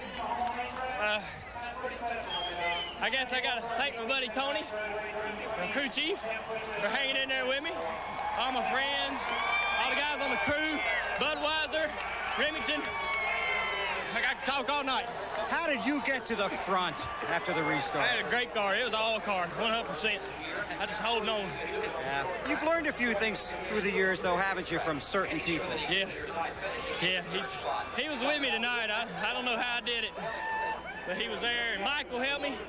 I guess we're even now. You told Marty Snyder, Dale, you felt lonely on Father's Day, and there were times that you wanted to cry, but you couldn't. Did you cry tonight? I'll be crying sooner or later. I don't know. I feel so good right now. I'm wore out too. You know when your dad got his first win at Daytona? Huh. His first Winston Cup points win came 11 years ago today, July 7th, 1990. So special. I dedicate this win to him. I mean, there ain't nobody else that I could dedicate it to, that it would mean more to me. I want to say hey to Teresa back home. I hope she's loving this, because we sure are. Thank you. Congratulations. Thank you. Dale Earnhardt Jr. Now here comes Steve Park, his teammate who won at Rockingham after we lost Dale Earnhardt here. So the celebration here continues. Let's go to Matt. And back in February, it was Michael Waltrip pushed to victory lane by Dale Earnhardt Jr. Did you pay back that favor tonight? Was that the game plan, Michael? I just wanted Dale Jr. to win so bad, and I wanted to be a part of it. I didn't want to finish 10th or 12th. And the Napa Auto Parts Spirit of America hot rod was running. And it was really fast. But I was committed to Dale Jr., just like he was to me in February. And I'll tell you when I really learned a lesson, when I was running third, protecting Dale Jr. and Rusty. And that's what Dale was doing in February. That's a handful. They were all over me, but I stayed committed. I wasn't about to bail out on them. And Dale Jr. called me on Monday morning after Daytona 500, and he said, "I'm there for you, brother." And he was. And I just wanted to be part of it with him. On top of the car, you two embraced, and then you were talking in each other's ears. What were you saying to each other? This is what it's all about. We both were so excited about coming to Daytona. This place is a part of our lives, more so than any other place in the world. We weren't more emotional than normal. We were just normal as we can be since we lost our friend. But we were excited about racing, and then to have it end like that, it was cool being on top of the car with Dale Jr., but he's young, and they butt heads. I think I'm going to have a headache. Then he dove off the car, and I think I weigh more than everybody on my team, so I didn't want to hurt them or me. So I crept off and cruised over here. Thanks to Klausner Furniture, Ritz Crackers, Coca-Cola, Chevrolet, Goodyear Tires, and especially Napa Auto Parts, the greatest sponsor in NASCAR. Thank y'all. A special night, a special victory for Dale Earnhardt Incorporated. Alan? Dale Earnhardt Jr. becomes just the 38th driver in this track's long history to earn the right to go to victory lane and hold a Daytona Winners Trophy. What a drive, what a performance. Final results in the Pepsi 400. Elliott Sadler, outstanding third-place run. I don't know where he came from in those last 20 laps. Mike Wallace will finish in the 11th spot. Dale Jarrett, 13th. Ricky Rudd, 15th. Gained a lot of points on the points leader Jeff Gordon tonight. And let me just mention that Tony Stewart, I told you he never answered the black flag. While he's listed in 6th at the moment, he is under penalty, and NASCAR hasn't determined where his final finishing position is yet. I can assure you it won't be in 6th, though. The celebration will continue long on into the night with that young man. I assure you, what a way to return to Daytona. So much has been made throughout the week of what he would go through having to come here. He's gone through the best he could possibly. Dale Earnhardt Jr. has won the Pepsi 400. We'll come back in just a minute. Back at Daytona as the celebration continues in Victory Lane. Time for us to pick the Autotrader.com moves of the race. Can there be any question? Well, don't move the camera. Just leave it right there at that young man. That's my vote. Dale Earnhardt Jr. I second that one. That was incredible. Restarted 6th with 6 laps to go and won the race and took the lead with 4 laps to go. Dale Earnhardt Jr. Let's go to Dave Burns. Bobby Labonte has been standing down here, television producing, chatting with crew chief Jimmy Makar. You're really loose. Are you relieved this is over? Well, yeah, of course we are, you know, and, you know, tonight I raced about 8 laps all night long, and that doesn't seem right, does it? But, you know, really, you know, it was a great deal for Dale Jr. and Michael Waltrip and DEI and all them guys, and that's what it was about here, you know. The racing on my part wasn't much other than, you know, right there at the end, Jimmy and them made a great call for Tony and I to pit. They had that caution, which, you know, anything could happen, and we got track position there, and that's what you needed, because you can't hardly pass sometimes, and you can get boxed in. And with that restart, I was running third there, or running up front and running second to Junior, and Michael Waltrip got by me. He had a really fast race car, so I slid back to 5th, which is better than I probably should have been tonight, so can't complain too much other than what did I do, you know. Well, the Pontiacs tonight sure weren't bad race cars. They were just playing good strategy till the end. Marty? Well, day before tonight, Elliott Sadler's best finish at Daytona was 18th, and I think Alan Bestwick said it best. Where'd you come from anyway? I don't know, man. I tell you, we had a pretty good call night. Just stuck back in traffic, and right at that last caution, we took on 4 tires. I left pit road, and I beat Michael off pit road, and I pulled over and let him go. I said, boys, he's going to the front. I'm going to follow him. And I just stuck on Michael, and he pulled me right to the front. And we finished third. Just a great job for Motorcraft, everybody on Wood Brothers. I can't think of a better night. I'm more excited here and more nervous than I was at Bristol. Congratulate Dale Jr. I can't think of anybody else I'd rather see win the race. He did a great job. And, man, we feel like we won the race, finishing third.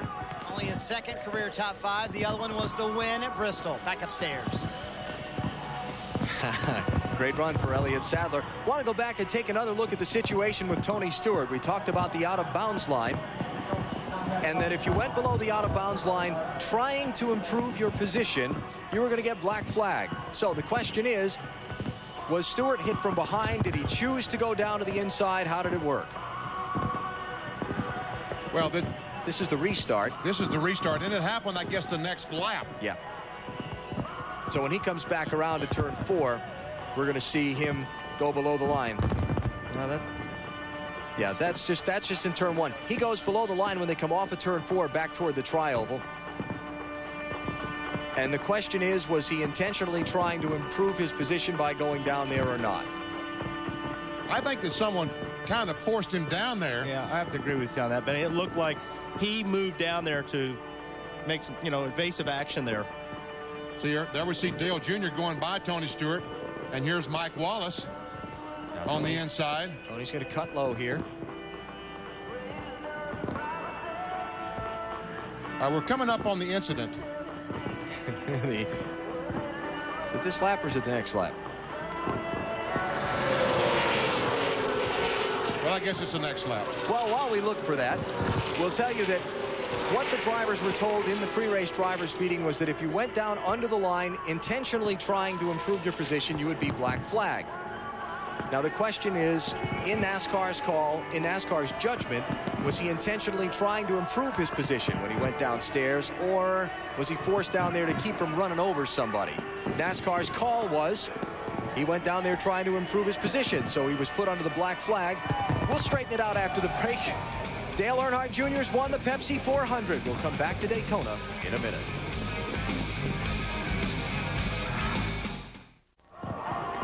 Back at Daytona, where the Pepsi 400 spectators are enjoying a fireworks show on Independence Weekend. Had a little fireworks at the finish of this one, too.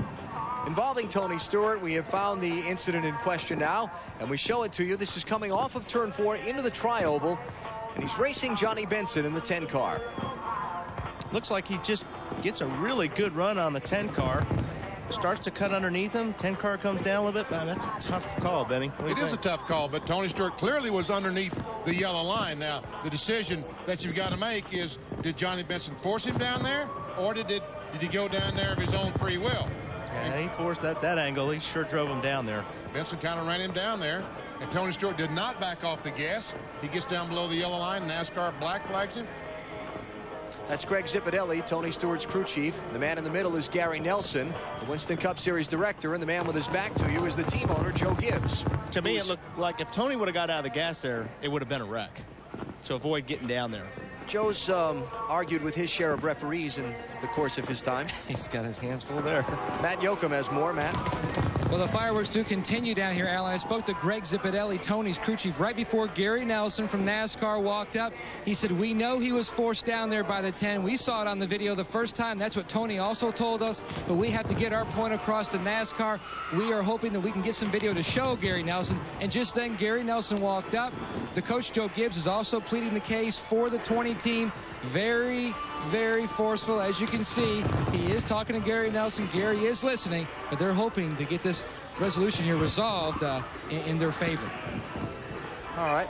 Well, while we wait to find out exactly where it is that Tony Stewart is going to finish in this Pepsi 400, we'll come back around and talk about Dale Earnhardt Jr. What a night. I mean, all of the buildup coming into this. What would it be like coming back to Daytona for the first time since his father lost his life here in that terrible crash on February 18th?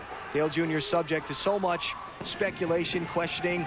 We ourselves during qualifying the other day wondering what he was thinking and what he was feeling at that point. We know what he's thinking and feeling right now. Yeah. You know, and he said Bill Weber asked him, did you cry? And he said no. Really, I think that's what he said was no. But I'm not ashamed to tell you, I shed a tear. I mean, that was one of the most unbelievable things I've ever seen in this sport. You know, Bill Weber asked me that at a preview show, what's been the most exciting thing the first half of the season? Well, this overshadows anything that might have happened in the first half.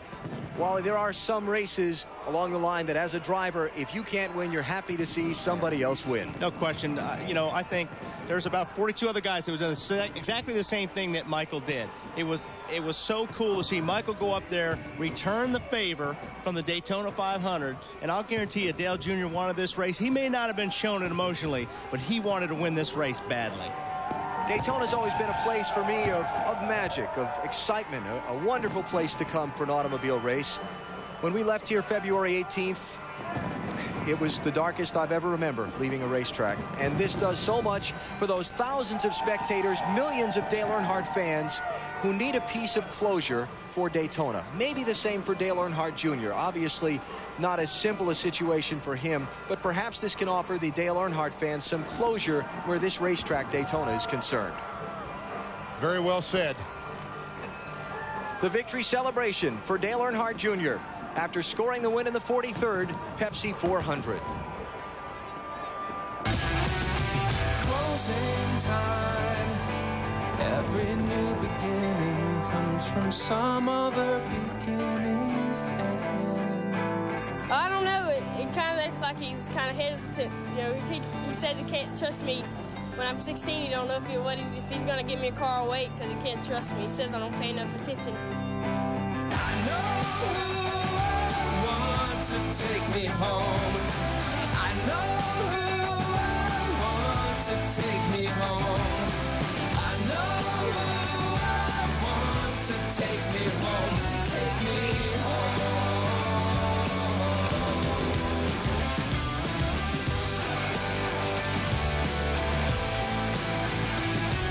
What a moment. Dale Earnhardt Jr. winning the Pepsi 400. Chocolate Myers, members of all the Dale Earnhardt Incorporated teams joining in. Michael Waltrip finally getting to celebrate his Daytona win with his close friend, Dale Earnhardt Jr. It's been quite a night here at the Daytona International Speedway, and we're only just beginning with our NASCAR coverage. As we take you on the road to the championship, things took a little bit of a shake tonight. Jeff Gordon's lead coming in was 126 points. He finished 37th. Dale Jarrett finished 13th, closing the lead to 54 as we head to Chicago next weekend.